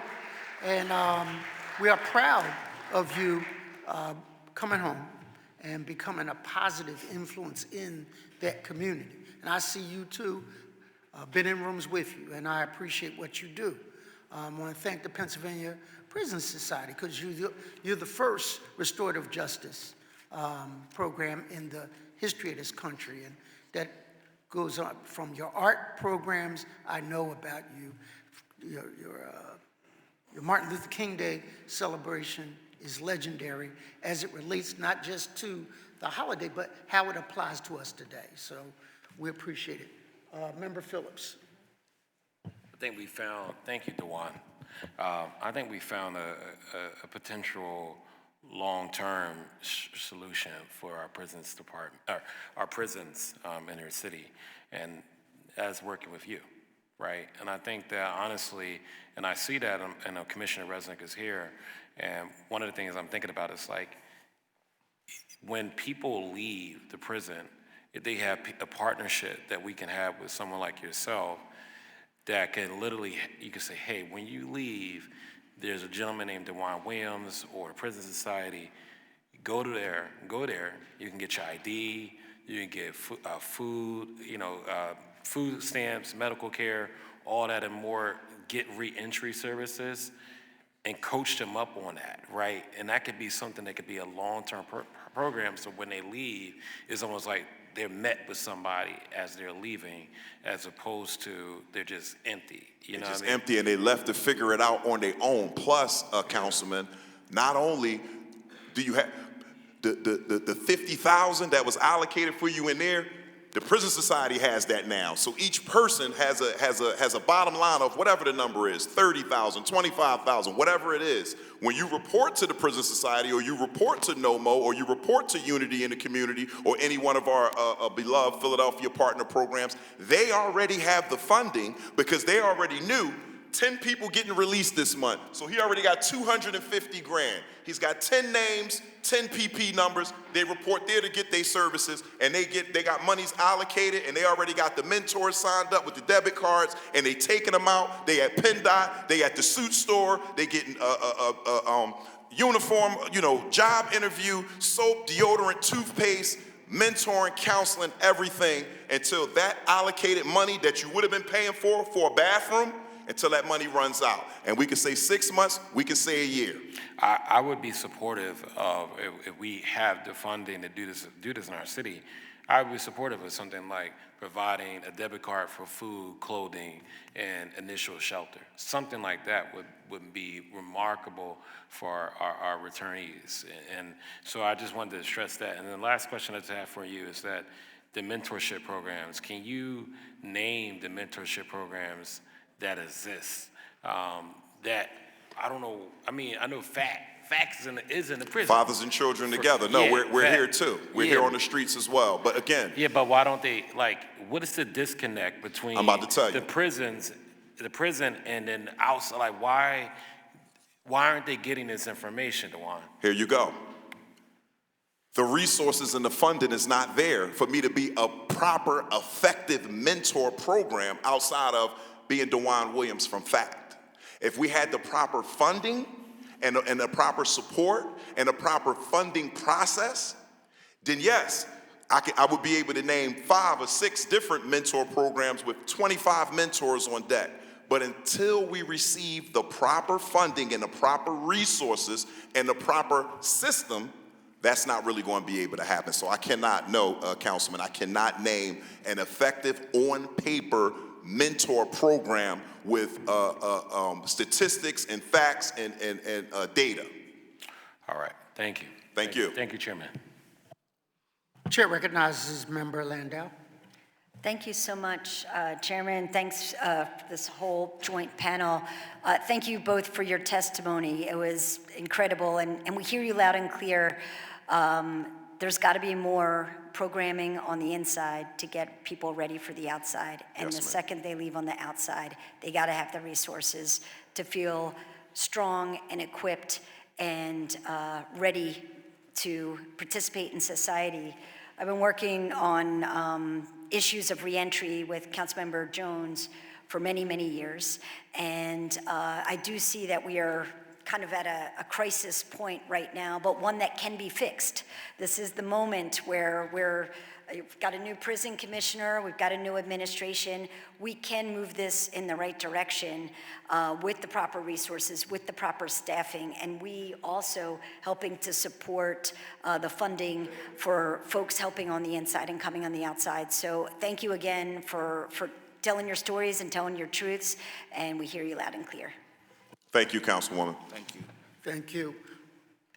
I would ask you 50 more questions, but we have other panels. I appreciate you sharing, and I appreciate you. And well, let me ask the question. When my member puts together these subcommittees and also some follow-ups, would you be willing to participate to kind of steer us in the right direction? We need your help. We need your lived experiences and your expertise in this area. Member? Yes. Thank you, Member Jones. Thank you, Chairman, excuse me. And again, I want to thank both of these panelists for sharing their professional, personal expertise on addressing this crisis. It's always good to see black men, brothers, leading in the way that you're leading.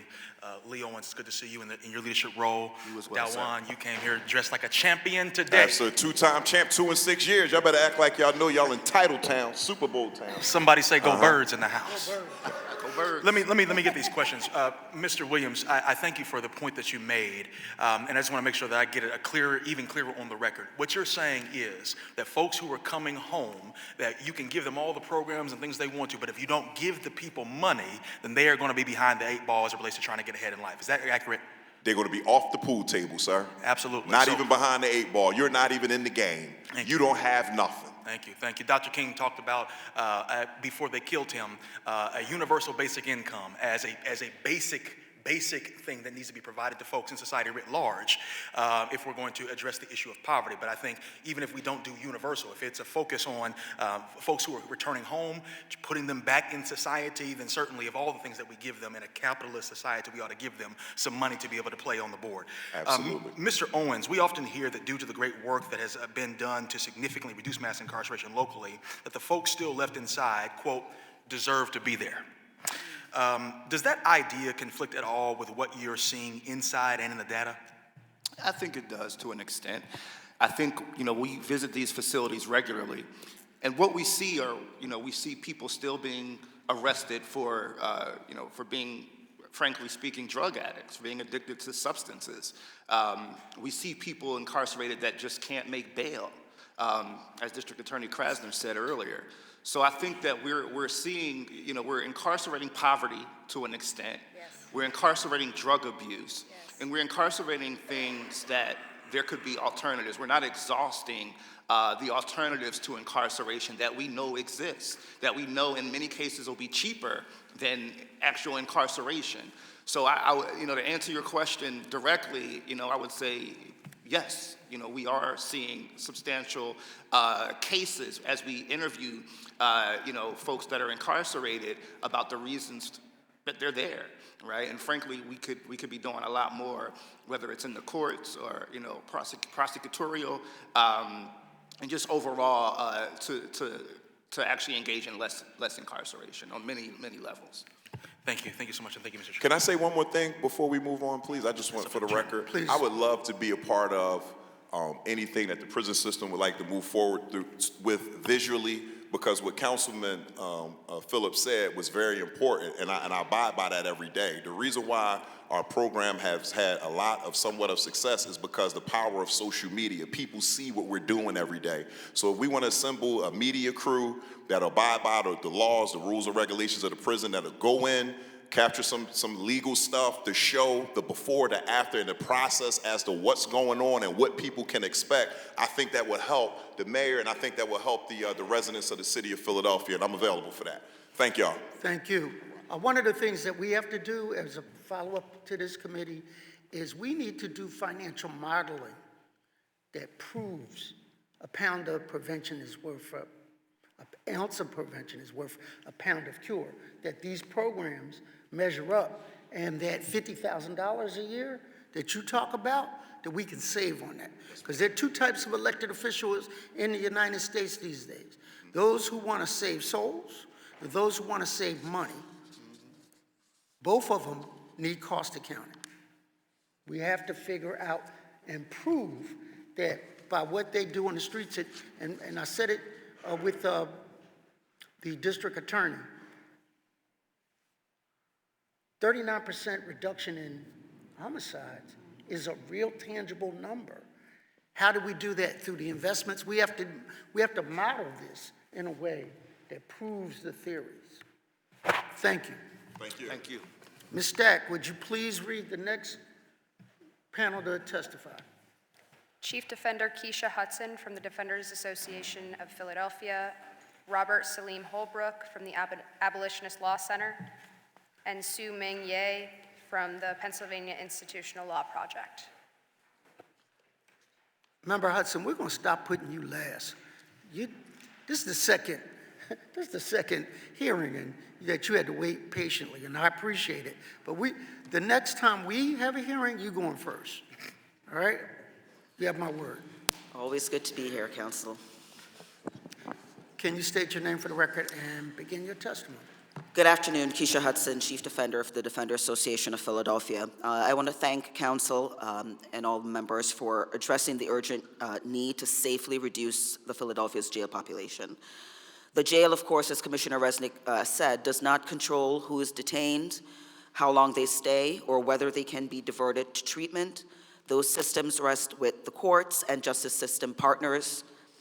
That is why the Defender Association has made it a priority to push for solutions that get people out of jail faster or prevent them from being detained in the first place. Some key initiatives. Preliminary arraignment. If you have not observed our preliminary arraignment proceedings in Philadelphia, I urge you to. Our clients appear by video. The hearings are staffed by the Defender Association 24 hours a day, 7 days a week. We have mere minutes to consult with our clients before they appear for their hearing, and most hearings last around 2 minutes before bail is set. In 50% of the cases, the DAO is asking for $1 less than $1 million in bail.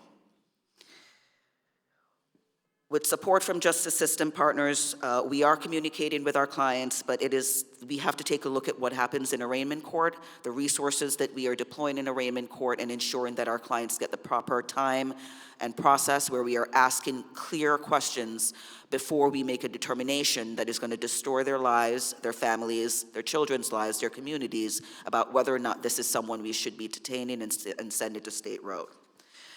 The next part of the work we do are early bail review hearings. These hearings have, as you have heard, are held within 5 days of arrest, and they allow the court to reassess bail decisions and determine who can safely be released. Last year, we staffed 4,500 early bail review hearings, making sure, again, that people aren't held, unnecessarily held in jail. I want to make clear, as it is budget season, and I have had the pleasure of meeting with each of you before me now about my budget, that our MacArthur funding ends on June 30th, 2025, and we absolutely need to sustain early bail review if we are to continue our successful decarceration efforts. And that line item ask is $750,000 to sustain MacArthur funding beyond June 30th. Then we have a new initiative, and I want to thank the courts, including Judge Karen Simmons, who has led the efforts on this, to do emergency bail hearings, but we only do them once a week. And they are staffed by people, including me and Andrew Pappas, because we do not have the attorneys to dedicate to this 1 day a week hearing. We can increase the number of emergency bail hearings we do, but we absolutely need the resources to be able to do that. And to date, we have successfully, through early bail hearings, gotten 150 people out of our prisons on State Road. FIR, the Forensic Intensive Recovery Program, the courts are taking a new look at FIR. The city is redesigning its FIR contract along with our office, along with the prisons, the courts, and the DAO. But right now, it is taking about 2 months for our clients to actually get their FIR evaluations where they can now be safely released. So we're taking a look at how we can increase the number of practitioners that work for FIR under PHMC, but we need to really shorten that amount of time that it's taking for FIR, which was put in place to get people safely back into their communities. It's taken way too long for those evaluations to take place. I'm actually going to exchange my seat now really quickly for Elisa Downey-Zayas, because in 2024, it was with her work at the Defender Association that we, for the first time ever in the history of our organization, got support to do re-entry work. And then I want to close by talking a little bit about some support that we need to continue to do the work that we do with the Defenders. Ms. Downey-Zayas. Thank you. Please state your name for the record and begin your testimony. Thank you, council members. My name is Elisa Downey-Zayas. I'm the Director of Alternative Sentencing for the Defender Association. And when I stepped into this role, I told Chief Defender Hudson that it was my dream to grow out a reentry practice. It's something that we've never done. It's something that has been a glaring problem for some time because there's a lot of reentry work that goes on in this city, but the lack of predictability and knowledge surrounding when someone is going to get released makes reentry work hard. You can pour resources into someone in the prison, but if you can't predict or ensure that they're going to be paroled on a set date, you can't do any warm handoffs, you can't connect them to services because you don't know when they're going to get out in order to transition from behind the walls to their communities. So part of what we did is we applied for a grant with PCCD. We have a reentry specialist who's a licensed clinical social worker who works with clients before they're released in order to do a needs-based assessment. She then meets with them several times in order to develop what resources would be appropriate for these clients to be referred to, and then contacts the organizations that would appropriately fill their needs. She then schedules appointments along with an administrative assistant, and then does up to 1 year of post-release follow-up with case management services, which is supported by an administrative assistant to follow up to make sure they're attending appointments, make sure they are complying with the conditions of their sentence, because what we found is not only do people need support on re-entering to better themselves as people, but also they need to understand how to comply with probation. And often the re-entry team and the re-entry partners that are working with these individuals are not always helping them complete the conditions of their sentence. So we have the reentry specialist work with a lawyer in the office, mainly me, but others, who will go through, this is what the client needs to do to be paroled. These are the conditions they have to meet upon parole. So this is an area we would like to expand. Right now, we have one licensed clinical social worker to work with the entire sentence population. Obviously, she's not able to work with anyone. The referral process is very competitive. We also need specialists, people who are older than 65, people who speak Spanish, emerging adults, people with mental health issues. Those will all need specialists to provide targeted reentry services. But this is something that we are very proud to have, and I think is something that can make connections with community organizations and also take advantage of the city's resources that are already in place in order to provide better parole planning and reduce recidivism. And with that, I'll turn it back to Chief Defender Hudson. I was just here last week to talk about the number of our adult population being 44,000, and we have 29 social workers for the entire adult population. And Commissioner Resnick says a quote that I wrote down, that the jails are the last resort for social services, which is pretty profound in my book, because it shouldn't be. We know this population better than anyone. Many of the people on State Road we have represented before, whether they were children, whether they were in the dependency system or the delinquency system or the adult system. We know what brought them into the system, and if we can increase supports in all of these areas to safely decarcerate, increase the number of social workers that we have so we can do case management support, increase our ability to do reentry work, we can make a difference. It is budget season. You know, my ask was very, very high, but when I think looking at the other stakeholders in the system and what we are investing in, I think it's a reasonable request that we increase the resources of the Defender Association to support the people on State Road who are there because systems have failed them. Thank you.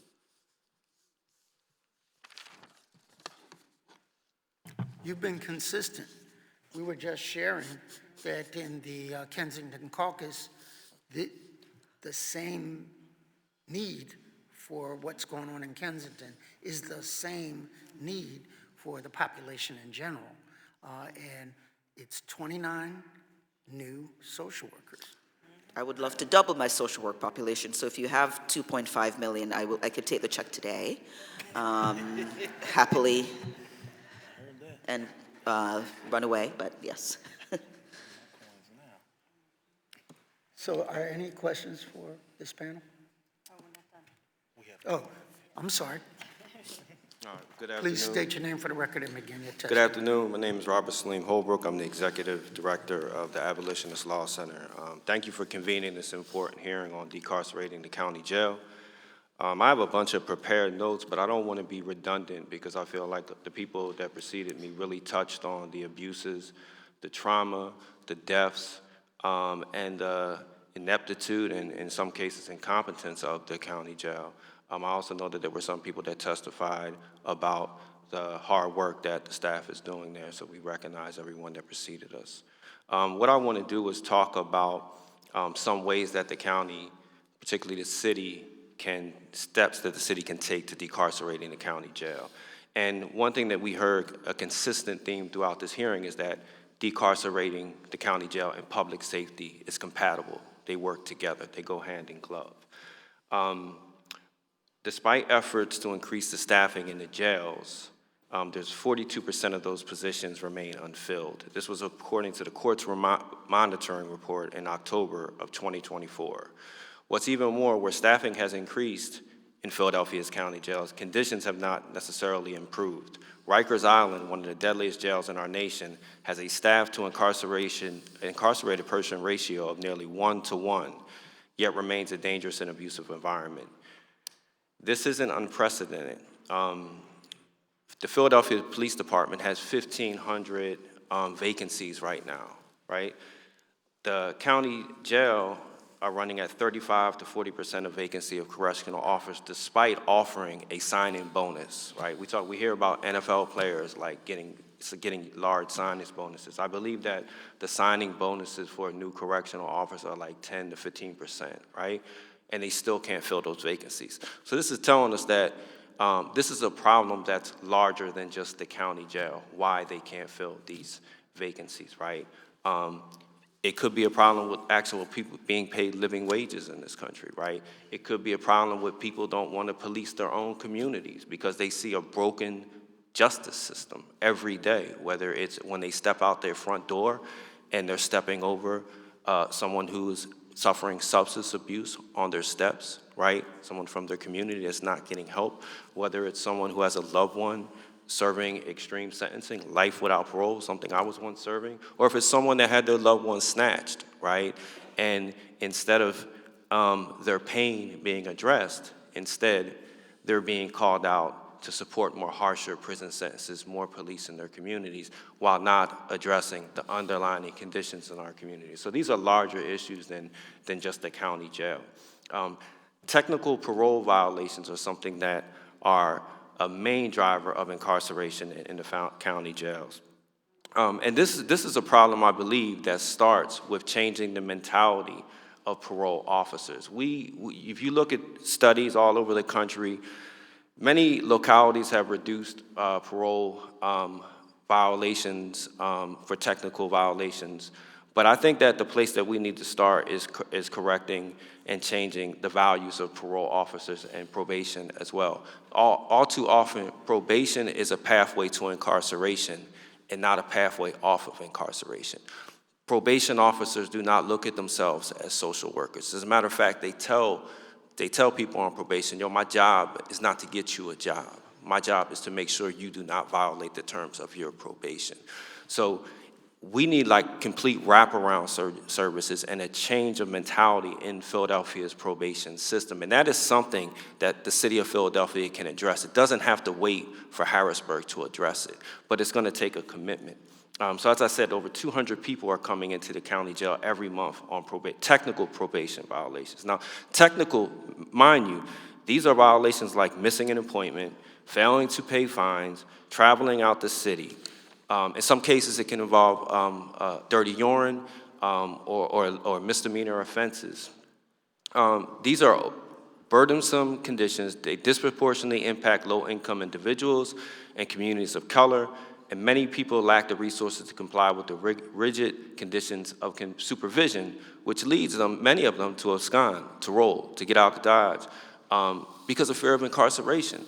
I'll be honest with you, if you know that you're going to be violated for missing an appointment or something simple, and you're going to be violated and placed in Philadelphia's county jails, where our county jails have been the most dangerous county jails in the country since 2020, you're going to, 9 times out of 10, dudes are going to roll. I'll take my chances on the street than going in that environment. And that's a reality. This in turn fuels further entanglement with the system, getting caught up in these technical violations. According to the city's prison reports, most recent of 2024, there were more than 200 people each month incarcerated simply for technical violations. This shouldn't happen, so Philadelphia needs to take the lead from jurisdictions that have successfully reformed probation and parole. Camden does not immediately jail individuals for technical violations. Instead, they receive a letter informing them of their court date. Now, I know folks are like, we're gonna send a letter to someone that's on probation. We do that for traffic violations. We did it. You run a red light in Philadelphia, you get a letter in the mail. If you fail to pay those, you get a letter in the mail. We can do these for people on probation. We could also call them. We can also text them, specifically for the technical violations that I'm talking about, the low-level violations that, again, are not new charges. This is one way that we could stop the intake, stop the flow of people going into the county jail. And Pennsylvania also passed Act 44 that was intended to reform probation, but unfortunately it doesn't address the front-end issues of people coming into the system. And so this is what I was talking about earlier, that Philadelphia can take the lead in changing the values and the mentality of its probation officers and its probation system. Another area is releasing older and medically vulnerable individuals. I feel like this is really a no-brainer. As someone who did 28 years in prison, people who are older and medically vulnerable, they're released, when you release them, they have the lowest recidivism rates of people coming back to prison, right? Like I tell people all the time, like crime is a young man's game, right? A young woman's game too as well. So these populations in the county jail can be released. Now, some people say, okay, if people are suffering from medical conditions, what are they going to go? Where are we going to release them? Well, again, this is an issue that's unfortunately larger than the prison system because we have a healthcare problem in this country, right? We have a mass healthcare. We have a mass incarceration. We also have a mass healthcare problem in this country, right? Council sometimes does not have to try and figure it all out. There are resources out there in the community to help people who are suffering from medical conditions. And again, increasing and improving the city's wraparound services will aid this population. So we feel as though starting with this population, people who are suffering from medical conditions, chronic illnesses, and our seniors, they should be prioritized for release, and this is something that the city can do. They could be confined to home confinement, and probation officers or even the correctional facilities can call and check in on them. The racial justice issue, I know right now in this political climate, we don't want to talk about racial justice no more, right? It almost seems like DBI talking about how the system disproportionately impacts black, brown, and poor people. That doesn't happen. Like that we're in some fairy tale land right now in America. But unfortunately, it happens in Philadelphia. And I appreciate that the city council and the elected officials are clear. Krasner released a report on racial justice around the system, and I was just at a city council hearing during Black History Month where the city defended its diversity policies, as well as acknowledged the historical legacy of racism, not just in Philadelphia, but in this country. When we talk about decarceration, mass incarceration, we have to talk about the racial disparities baked in our system. Black Philadelphians make up 38% of the prison population, but account for 71% of the jail population. They also endure the longest average length of incarceration. Black people are held an average of 249 days, 80 days, and 98 days longer than their white counterparts. And those studies are similar for brown folks to people as well as a Latino community, although Councilmember Lozada, I'm sure you're aware that the statistics in Latino communities are sometimes hard to sparse just because of the racial demographics of that group. 9 out of 10 people in Philadelphia jails are people of color. Studies show black defendants are 40% more likely to be detained pretrial than non-black defendants. The vast majority of those in our county jails are there because we criminalize poverty, homelessness, mental illness, and substance abuse. I could tell you that I see more people that I saw inside suffering from mental health abuse, living on the subway, living in the subway stations or in the regional rail stations, than getting support, right? So criminalizing this group, one is morally wrong, but also you're not addressing the underlying issues. You are dealing with the symptoms and not the disease, because I could assure you that the Department of Correction is sending many, many more, thousands more. The DOC releases close to 20,000 people a year. And a report found that 3/4 of them are suffering from mental health disabilities on the spectrum. So it could roll from someone who was in long-term solitary confinement and has mental health disabilities to someone that is in need of medication, right? So they're coming back to our communities, and if we don't have anything for them but handcuffs, then we're just perpetuating the trauma. And in concluding, this hearing is about decarceration. It's more importantly about the thousands of Philadelphians who remain behind bars due to outdated, unjust, and ineffective policies. We have the opportunity right now to enact meaningful reforms that will break the cycle of incarceration, end wasteful and unjust practices that keep our jails full, and move toward a justice system that prioritizes rehabilitation over punishment. We know what works. We have seen model success in other jurisdictions. One thing I want to say, too, is I heard everyone, and even including myself, acknowledge that we have a tough job ahead of us, acknowledge these problems, but that we don't have all the answers, right? And there's nothing wrong with that. We get to those answers by collectively working with each other, right? But there's something that we also need to acknowledge, and that it means that we need a commitment to this. We need a commitment from City Council. And I'm gonna be honest with you, we need City Council to have the same commitment and energy that it had dealing with that stadium. We need to see that. That's what we need to see from y'all. We need to see a commitment to addressing this issue. It's a serious issue. It weaves in and out of the families of every person in this city. Even people who had never been arrested. I could assure you, you have someone in your family that was impacted by this system. And more importantly, when you step out your house every day, if you move around the city of Philadelphia, you're moving around people who are impacted by this unjust system. So that's what we need. And that's something I think that we all need to agree on. If we don't have all the answers, we need to agree that we need a massive commitment from City Council. So thank you for this opportunity to testify. Thank you for your testimony.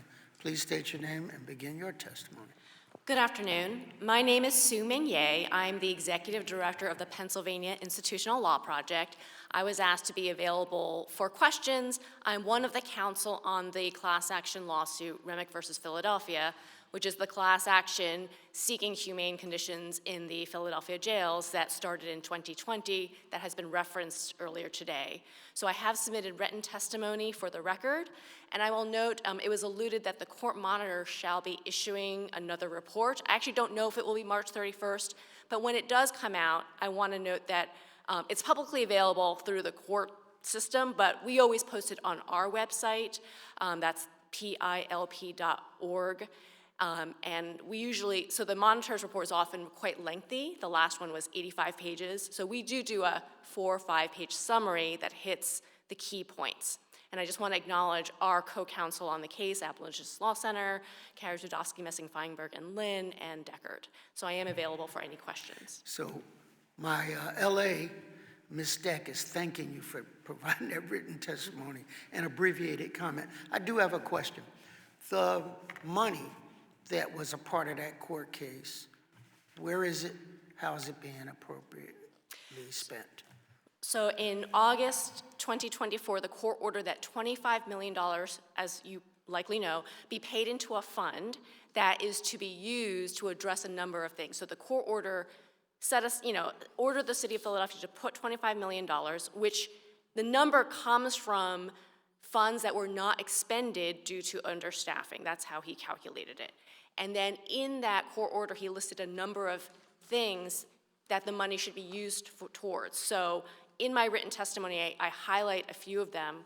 The actual court order is also on our website. But for example, offering double time pay as necessary, hiring an outside recruitment team with proven track records for hiring law enforcement agencies, and I think Commissioner Resnick actually mentioned a few of these in his testimony, creating an access to care team for access to medical care, utilizing telehealth services even if it costs more. So there are a number of things here that the court put that the money should be expended towards. So I believe a number of things may be used. For example, the increase in funding and monies going towards the medical care services, that's also listed in the court order. I don't actually have an exact accounting of what's been spent or not, but I do know that the court, through the court monitor, has been in touch with the prison system regarding the use of the funds. Suggestion to my colleague who authored this resolution is to get an exact accounting of where those dollars are being spent. And if we can do a better job when we start hearing from the people testifying today about wraparound services, about warm handoffs and things like that, that you stated are the categories for which it can be applied. So, Member Lozada. Thank you, Mr. Chair. I just want to say for the record, right? I'm fighting like hell to make sure that the issues in my district are responded to so that we don't have a future population of people going into our systems, right? The prison system, the mental health system. So I'm saying to this panel that when I put in my priority request where I have the defender's request in it, that the expectation is that it's supported, right? Because we hear from her all of the work that they're doing. We hear from her the work that others are doing in order to either prevent people from getting into our systems or supporting people that are in our systems that come out of our prison system and don't have the necessary resources to be able to be successful, right? And so, the work that we have to do in the Kensington community is extremely important because they are the future. If we don't respond to them now, they are the future people that will become the defenders' clients, right? And so we need all hands on deck, right? I'm not going to stop advocating for my community to receive all of these important services. And I'm also fighting to make sure that my office partners with people who can provide those services to people who are coming out of our systems, because I know it's important. And so the $15 million that the defender is asking for is going to help both of these groups of people. And so I ask this panel to seriously consider my priority request for the Defenders Association to make sure, right, that all of these essential services are delivered to both populations. Thank you, Mr. Chair. Chief Defender Hudson keeps a stoic look about her, but she's jumping inside saying, yay. You can't see my feet under the table, so. Okay. That was a plug for you. Thank you very much, Councilmember, for your support, and thank you all for your support. Member Landau. Thank you, Chairman. Thank you all for your testimony, super important as well. And as we keep hearing resounding themes with all of you for how we need to do things differently. What we've been doing has not worked. And I'm a big fan of now being in this position of like, let's just rip up the playbook and start over and start envisioning a new way of doing things. I'm kind of curious, I'm sorry that I had to miss the testimony of the prison commissioner before I got here, but I'm curious if we started to promote vacant positions in the prisons more in a sense of a social work, helping, let's fight recidivism way versus just a criminal justice, prison justice way, if that could help fill the vacant positions and have people charged with the mandate of what we're looking for, which is to provide the services in the prison, to make people certainly following a court order mandate, and to certainly make the conditions as humane as possible and get people out as quickly as possible, and let's get them right back into society.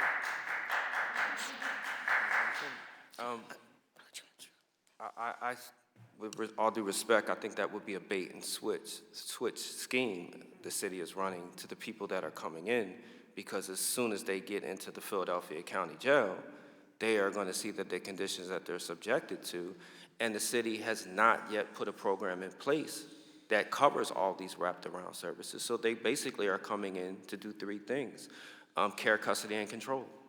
Right? So I see where you're going with it, and if we had these systems in place that was actually treating incarceration as a social, for social workers, right, and dealing with the trauma, the therapy, and all that comes with it, I think that would be approach. But you sell that to someone and they come into Philadelphia County Jail and people are locked down 20 hours a day. They're getting food pushed to their cells. They're seeing the reports that older prisoners are getting killed and people are dying from drug overdoses. They're understaffed. They're going to be like, man, what? I'm out. Actually, they're going to do what people are doing already.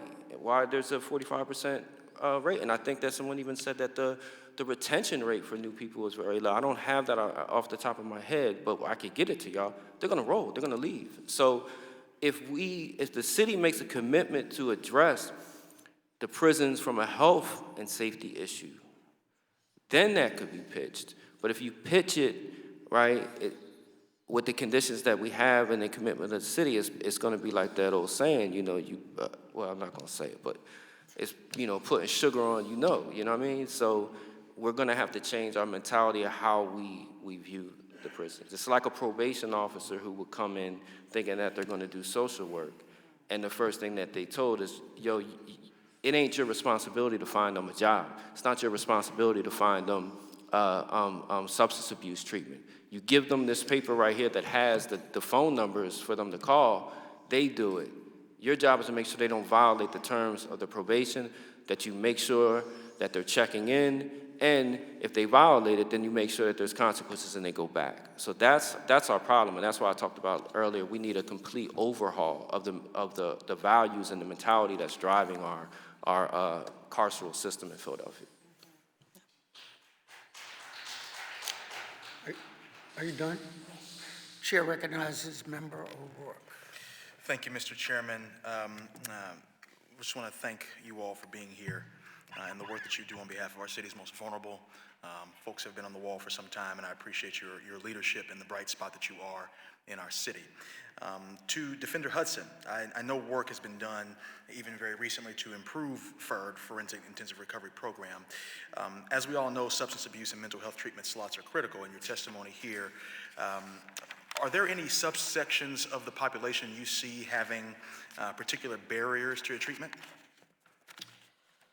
Yes, and I want to underscore again that we are, the Philadelphia prisons, we are sending people there who come in with very, very, very complex drug and substance abuse and mental health issues that the prisons are going to have a challenge and have had challenges addressing and cannot address. And our clients are there for short stays, and they're going to come back to communities without those really important connections to medication, to treatment, to housing and services. I think I agree. If you remember last year, I made a bold statement during my city council testimony about the number of people I think the Defender Association and the prison, we can safely release to close the detention center. I still hold that belief. I still think that we need to look at the vulnerable populations there, including the people who are older. Having done this work for 23 years, I will tell you, as someone who represented clients on death row for 10 of those years, where my clients were in their 50s and 60s and 70s, people age out. The population is not going to be a threat to public safety, and they can safely come home. I know the narrative in the media, when you see charges, people rarely see the person behind those charges. And so when you read a headline and you see rape, or you read a headline and you see carjacking, armed carjacking, those are alarming and they're concerned, and we should be alarmed and we should be concerned. But defenders work with the people behind those headlines and those charges. And these are individuals who Netflix cannot write the script for how they got to where they got. Right? They don't have any writers in their Netflix writing room to write these scripts for our clients. They're human beings, and there are multi-generation of poverty and trauma and criminal justice system involvement and dependency involvement and drug and alcohol system involvement. And there's a reason they're here. But they're more than a file, and they're more than the charger, they're more than that headline, which reads like it's terrifying, but we know who they are. And I've not in 23 years met a single one not worthy of redemption and mercy, whether it's in or out of our carceral system. Not a single one in 2 decades not worthy of mercy. The people say should amen. Ms. Ye, did I say Ye, your last name correctly? Yes. I apologize. Thank you very much. As co-counsel for the plaintiffs, what trends are you seeing, and what is your assessment of the state of overall compliance with the settlement and contempt order? So, your question about the state of compliance, I will note that since 2020, there have been dire conditions in the Philadelphia jails. The settlement was reached in 2022, where we have been receiving regular reports from the court monitor, and all of them have had major issues with compliance.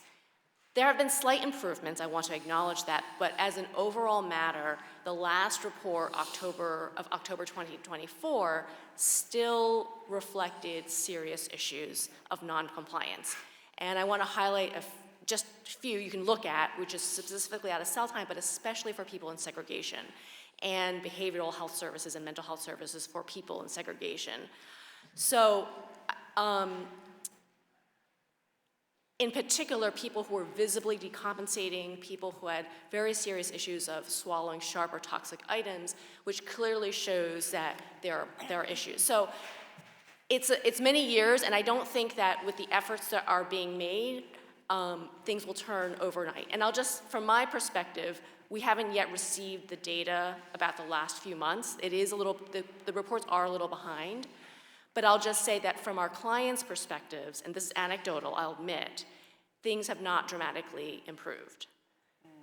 I look forward to seeing the data, but I do really look forward to the day, and I hope we can get there, but we're not there yet, when people who walk through our doors say, hey, things are better.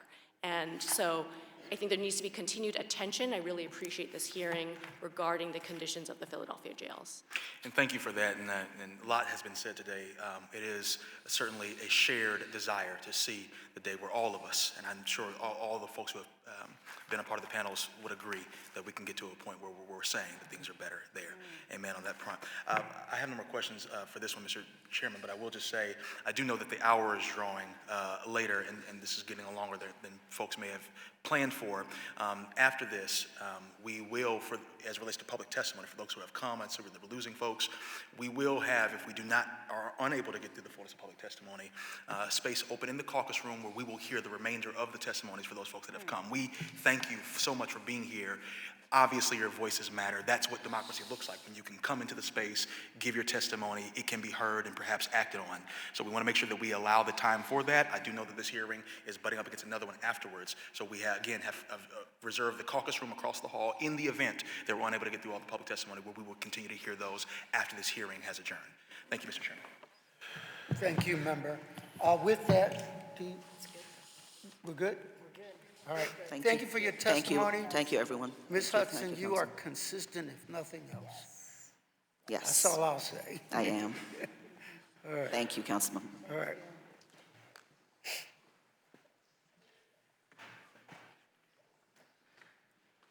Ms. Stack.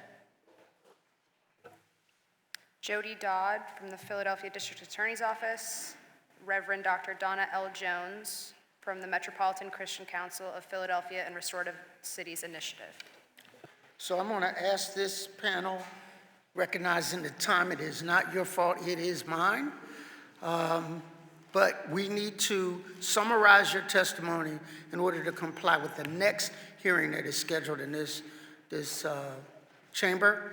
And for those who are here for public testimony, as Member O'Rourke has stated, we'll be across the hall. Thank you, and please state your name for the record and begin your abbreviated testimony. Hi, good morning. My name is Jody Dodd. I'm the Restorative Justice Facilitator at the District Attorney's Office. I'm going to summarize this. I had so much more to say, but time got away. I'm going to summarize this real quickly. Right up.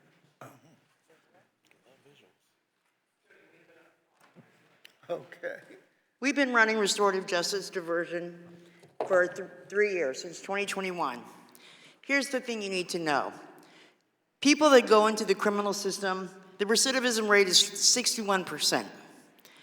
People that go through restorative justice, it's 26%. And that's without the wraparound supports.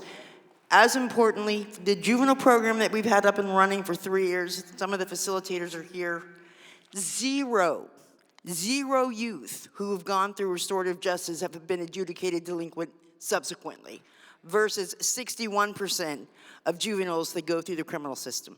I'm gonna just say, I'm just the facilitator. You need to know the people doing this work that are in our community, and you need to fund their work. Thank you.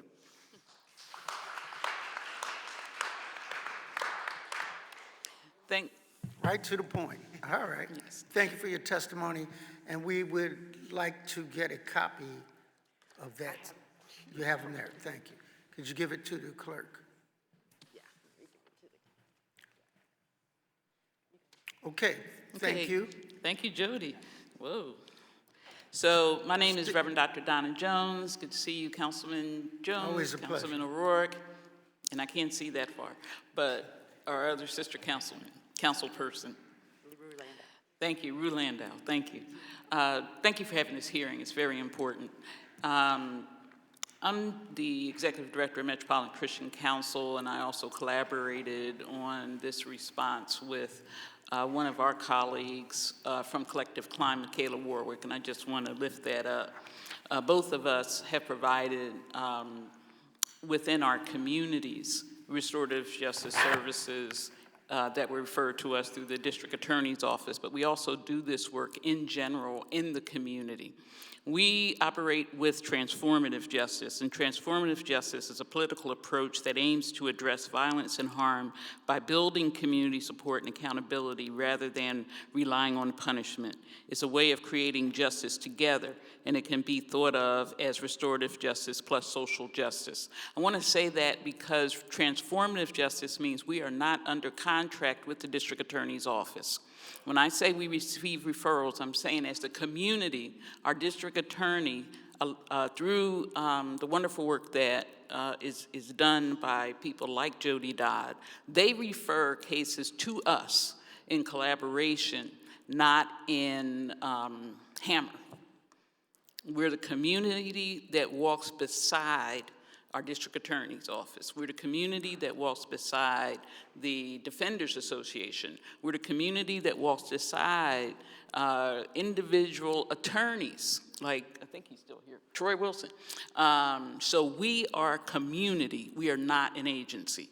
And as community, what we're doing is the restorative practitioners throughout Philadelphia collaborating together across nonprofits. Collective Climate is one of them. There are other nonprofits in this room. Every Murder is Real, other nonprofits. We also collaborate with community members, regular Philadelphians who are equal partners in providing restorative healing circles and resolutions of conflicts and things like that in the neighborhood.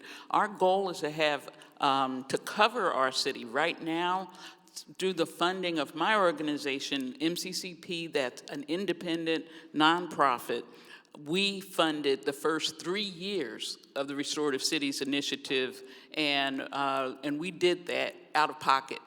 Okay, we're a Black-led philanthropy investing in our own community. So when our philanthropy was engaged with training with people in this room, the DA's office, and many of our nonprofits, we pulled together the collaborative and we funded it ourselves because we weren't able to get funding because we didn't have a track record. Now we have a track record, hallelujah, but we don't want the funding. We want everybody else to get the funding. The goal is that our restorative justice practitioners in our city, of which there are over 100, over 140 we trained.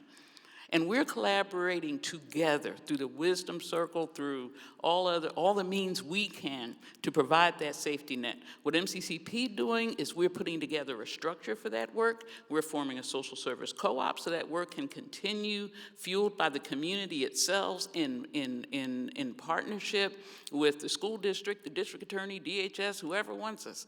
But we've got the infrastructure in place. So our foundation funded the first 3 years of the infrastructure. Guess what? We don't have no more money, okay? We funded the first 3 years of an infrastructure that contributed greatly to this recidivism rate. Guess what? We don't have no more money. Guess who needs Metropolitan Christian Council of Philadelphia?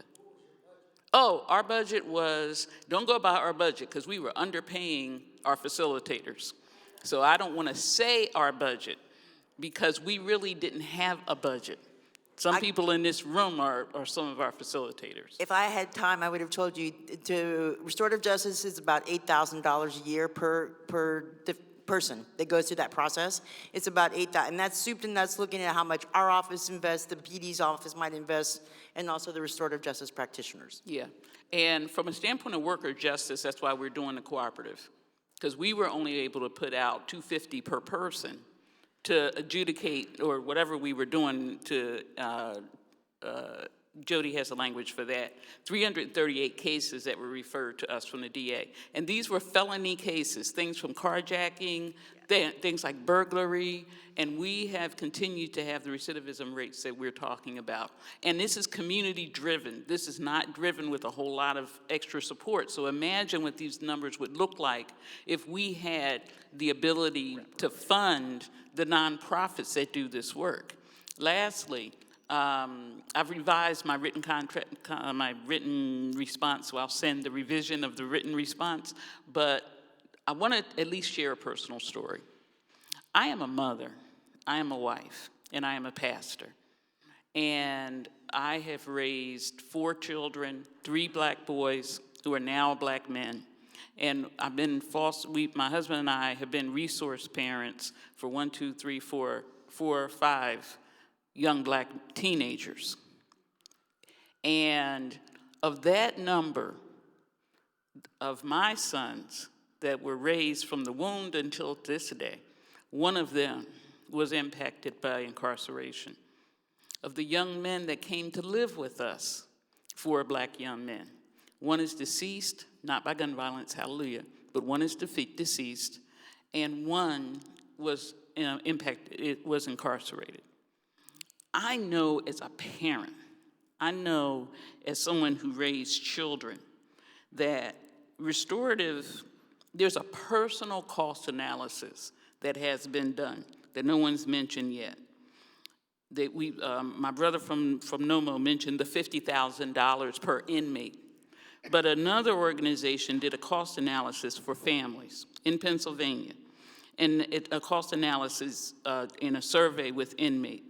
And the inmates reported that maintaining close family connections while incarcerated lowers the likelihood of recidivism, that 1 in 3 families goes into debt paying for phone calls and visits to jail. Women of color are most likely to be responsible for incarceration and court-related costs, and I'm a witness. We had to come out of our pocket for bail so that those young men didn't have to be waiting for a year or more incarcerated, both my son and our foster son. The median weekly transportation costs to visit in Pennsylvania, that might not be related directly to state roads so much, but the median weekly cost is $45 a week. Necessary food, hygiene, and other personal products have a $1 surcharge at the prison commissary. 96% of the survey respondents reported relying on loved ones to financially support them while incarcerated. I'm a witness. 71% of those surveyed reported weekly prison costs of over $50 a week, and 84% of respondents say there were times they couldn't afford to even call home. Of the survey participants that participated, most of them their income was less than $24,000 a year, but they were contributing. My own son almost lost his wife after 3 months of incarceration. And my foster son, he was incarcerated for 6 months, but the probation period caused him to be incarcerated for 14 months because of stupid probation violations that had nothing to do with his offense. It had to do with other stuff. And then he was sent up to upstate Pennsylvania. So there's a financial burden, and when we look at the respondents, restorative justice often reports much higher victim satisfaction rates compared to retributive justice. The studies show that a majority of victims feel positive about their experience with restorative practitioners and recidivism rates. Research suggests that restorative justice programs can lead to a significant decrease in recidivism rates compared to traditional punitive approaches. Offender perception studies indicate that offenders often receive restorative justice programs as fairer and more satisfying than traditional criminal justice systems. And there's a lot of statistics, but basically 85% of participating people who've been harmed, I like the term victims, but I was reading someone else's data, 85% of people who have received restorative justice supports have reported satisfaction. That's people who've been harmed. We've talked a lot about the person in jail, but I'm talking about the people who've been harmed. Lastly, we just finished a very high-profile situation where the persons were already incarcerated for life as juveniles for a terrible, terrible murders. And they were average age 16, 17. And we had the opportunity to go inside at the county. We had the opportunity to meet with them and meet with both mothers of the person who was murdered and mothers of the people who were incarcerated, and to be and allow a human process for folk to be able to talk about the simple questions, to hear a mother of a person incarcerated and a mother of a person whose child was murdered both answer the same question: what in the world were you thinking when you did this? And to be in a room with these young men, it was transformative. So this work is work that keeps people out. Organizations like NOMO, I really appreciate what Brother Williams said. We got to do the work on the inside. I agree that we have to I don't want to say tear down in our current political environment, because that's not what we're talking about. But it's time to transform, and that's the work of transformative justice. We want to transform, and there are community partners out there that are championing some of the folk that you have heard, that are organizing as community organizers that we learned as part of Power. I just needed to say that, and part of Live Free, so that all of us together, because that's the principles of transformative justice, all of us together create the change that we know our community deserves. We know that we can do better. Thank you. Wow. You saved the best for last. You must have been listening to us talk about a conversation sidebar that one of the things we can never forget are those harmed by crime, not victims, but harmed by crime. And you gave me a flashback in a testimony. I was in a courtroom. It was a homicide case. And the accused family was on one side of the court, the victim's family was on the other, and that judge said something that was tattooed on my heart and profound. He said, there's only victims in here. Mm-hmm. That everybody here is a victim of this. And that, when they said that, I looked, we have to do something different. We have to do something better. We have to do something to change this paradigm. And I really appreciate you bringing up those who have been harmed. Appreciate it. Are there any questions? Member O'Rourke. It's incredibly inspiring to hear the promise of and the proof supporting the expansion of restorative and transformational justice practices. Thank you both, Ms. Dodd, and to Dr. Jones for the work that you do around these matters. Dr. Jones, can you just put on the record what level of funding would be required to substantially increase the use of restorative and transformative justice Over practices? $4 million a year. Say one more time.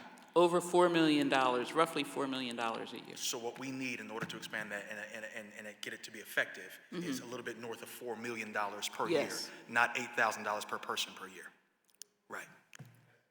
Yes, that's the point. Thank you very much. And that funds they go to the people who are doing the work. Gotcha. So remember who we're talking about. Absolutely. All right, thank you very much. Did you have a question? Any other questions? No, it was okay. We've been here a while.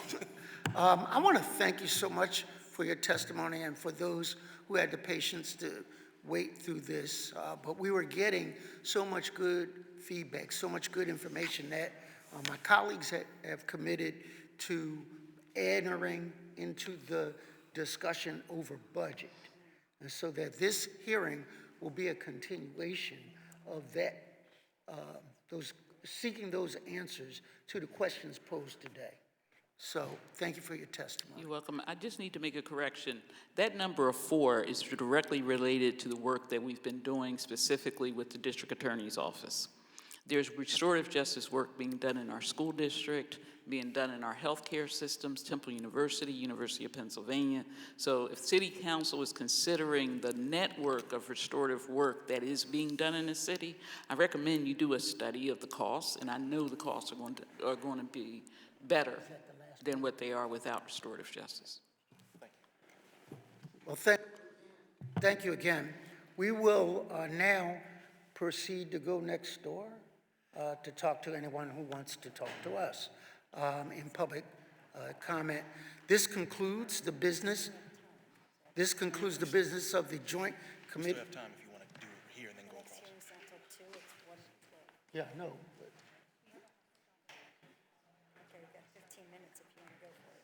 Do you want to? We'll start here. All right, let's start. We're going to ask those who are interested in public comment. We'll start here. Was there a list, Ms. Stack? Yes. Can you call the list? If everyone could just raise their hand if they're still in the room.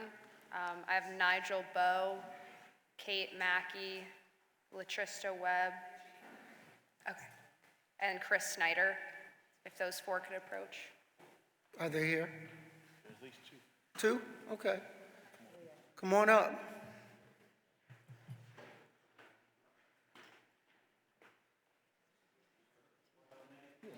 Makes total sense. We just want to create a backstop so that way the folks who did come didn't feel like they couldn't get For the nothing. testimony. Yes. We can get it. Yes.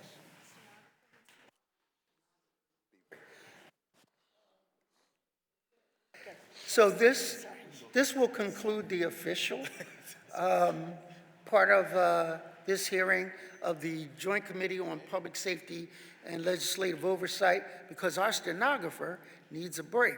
So we will listen to the testimony right here. We'll start here. Thank you. Thank you all for your participation. And you can continue.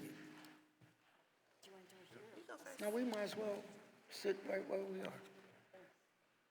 Well, State good your af- na- you don't, there is no record. State your name now. Good afternoon. My name is Nigel Bowe. I'm the Vice President of Diversion and Reentry Services for JEVS Human Services. Thank you, Councilmember O'Rourke, and all the members of the Joint Committee on Public Safety and Legislative Oversight for the opportunity to speak today. Our diversion program at JEVS Human Services offers a research-proven alternative to incarceration. We've been hearing about it all day. The program is called The Choice is Yours, also known as TCY. For more than 10 years, we've been working in partnership with municipal courts, judges, the District Attorney's Office, and the Defenders Association to divert first-time felony drug offenders from prison. Individuals graduated from this program are also eligible to have their cases expunged if they go 1 year without a new arrest or conviction. And this is how we have directly impacted on reducing the prison population in the city. We divert individuals from incarceration, and then we help them connect them to career pathways, high-quality employment training, and the support they need to sustain a job, which again, we've been hearing about all morning. For those who do not graduate from high school, we also offer the opportunity to earn a high school diploma, not a GED. Last year, our diversion program supported more than 150 individuals.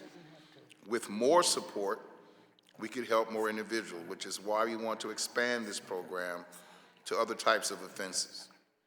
This would open the door for us to dramatically impact the number of individuals going into prison. We recently submitted a proposal to PCCD that would support expanding this program to individuals with firearm-related offenses. I'm happy to say that we were awarded that grant, and we will start program ASAP. I'm on PCCD, I'm sorry. Last year, just 11% of our individuals who participated in our program were rearrested compared to the national recidivism rate of 60 or 61%. Our programs work, and it saves the city money. It costs about $5,000 per year per participant for our diversion program. According to Vera Institute, the average cost to incarcerate an individual in Philadelphia is around $40,000. Could be a little more. Finally, reducing the current prison population requires addressing the barriers to successful reentry, which we've heard a lot about this morning as well. For successful reentry, it's vital that individuals have a strong support system in place. Our reentry program is part of this support, providing critical services to overcome barriers to reentry, such as stable housing, employment, education, and training. We currently run a program called Get Ready, Get Set, Get Out at CFCF. It is through the Second Chance Act. It's a federally funded program, and we serve individuals that are between 80 to 180 days of being released that have been identified as medium risk of recidivating, that have had medium offenses and charges. We provide post and pre-release services, so individuals that are released are able to come to our program and choose from 4 tracks: employment, apprenticeship, credentialing, and academic upselling. Both our reentry and diversion programs work to reduce the prison population And with greater support, as mentioned earlier, there's an opportunity for us to do more. So I want to thank you for an opportunity to speak today on behalf of the items on your agenda, but also on behalf of JABS Human Services. So thank you. Thank you for your testimony. Please state your name and begin your testimony. We will conclude after these two because we have to go across the hall. Okay. Hi, Councilman Jones. Hi, Hello. everybody. My name is Latrice Webb. I am the founder and executive director of the Elevation Project. We are a reentry program housed in the 4th District, but we serve all of Philadelphia. I heard a lot of people say a lot of things, but I'm going to wake everybody up, and I'm going to start with this. 60 to 65% is the recidivism rate for Philadelphia prisons and the state prison system in Pennsylvania. They all both fall between 60% and 67%. The Elevation Project has a 4% recidivism rate. I heard somebody say we couldn't give numbers. I make sure that we track our data, we track our people from the moment they leave our program. We started tracking data in 2022. We've been around since 2015, but data collection didn't become really important to me until 2022. So from 2022 until date, we have a 4% recidivism rate. We serve about 100 people a year. We run a transformative business center where men can come to start and maintain their own business. We take men coming home from state prison as well as state road. What sets us apart and what I think sets apart every organization that's here, what sets us apart from the DA's office, the Defenders Association, and the prison, is that I think all of our programs build relationship. And so we can talk about closing prisons and we can talk about all this work that we want to do, but if you don't have the ability to build relationship with men and women who are coming home, it's impossible to help them. I heard my brother DeWine talk about giving them a check, but if you still haven't built relationship, most people will wind up down at Sugar House or whatever it's called now, and the check will be gone. They will find a way to get it off of that debit card that Councilmember Phillips spoke about. So I'm not saying that you shouldn't put hands in the money of the people, but if you don't connect them to organizations like the Elevation Project that are able to build relationships with people that help them to stay home. Because we talk a lot about, keeping people home, but we don't know what it requires for a person to stay home. I am not justice impacted. I've never been to prison. I've never been to jail, never been in handcuffs. Knock on wood, I make it out of here okay. But my partner has been, right? And so I think that's what sets us apart from other programs, is that we have that real life experience. In January, and I'll end with this, in January 18th, 2025, we had the opportunity to host the biggest event that the Elevation Project has ever had at Overbrook High School. We had over 800 people there, over 250 people meet with a lawyer, and when that event was over, a week later, a parole agent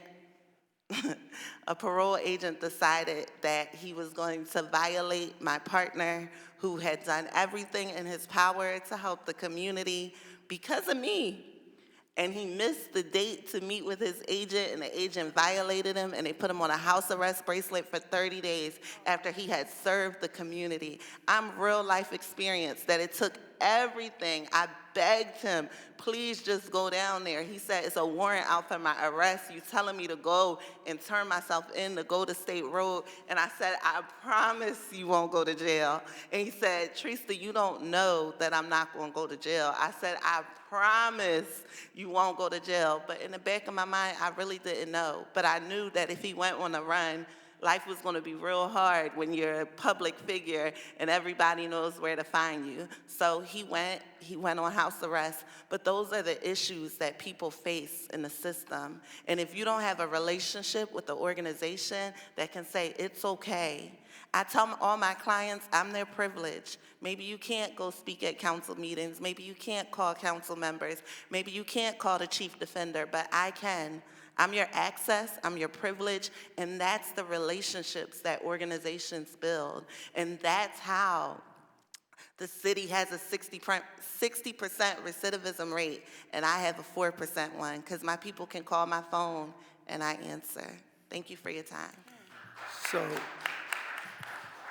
I want to thank, before you go, I want to thank Jevs. I've been down to South Philly to see what that program meant to the participants, and it is the real deal. They were given skills. They were working on construction skills to be able to have a real life after probation and parole. To you, colleagues, I have yet to see another program, no disrespect to anybody else, better than that. She mentioned Overbrook, which is my alma mater. I was there, and as they were servicing people, but before that, you were in the park on Parkside Avenue during the summer months. And there were 300 people. Every time they have a block party, even before that on Noble Street, every time they have this event, it is 300 people, and they can't get to the 301st person because there's not enough lawyers to actually process some of the papers that they had. And these are people that came up to me, and I'm like, well, why are you here? Are you here for the burger? No, I'm here for the expungement. I'm like, you? You know what I mean? And these are pastors, these are neighbors, these are my cousins that I'm like, why are you here? And you didn't know that about them. So when I tell you that there are diamonds out there, it's acres of diamonds, if you would. This is one of them, that's another one. But I've seen and up close touch and knew the people that they were helping. And I want you to keep up doing the good work. You don't know this, but I put you in as my budget priority. So I'm hoping that there will be your budget priority. And thank you for what you and your partner do. Is he okay? He's okay. They took it off yesterday on his birthday. All right, there you go. There you go. He's a real deal. I met him as well. They are genuine people, and I vouch for them. Thank you, sir. I appreciate it. Thank you. All right. Remember, Harry, just in time to say goodbye. All right, thank you all. Thank you for your patience. We'll be across the hall.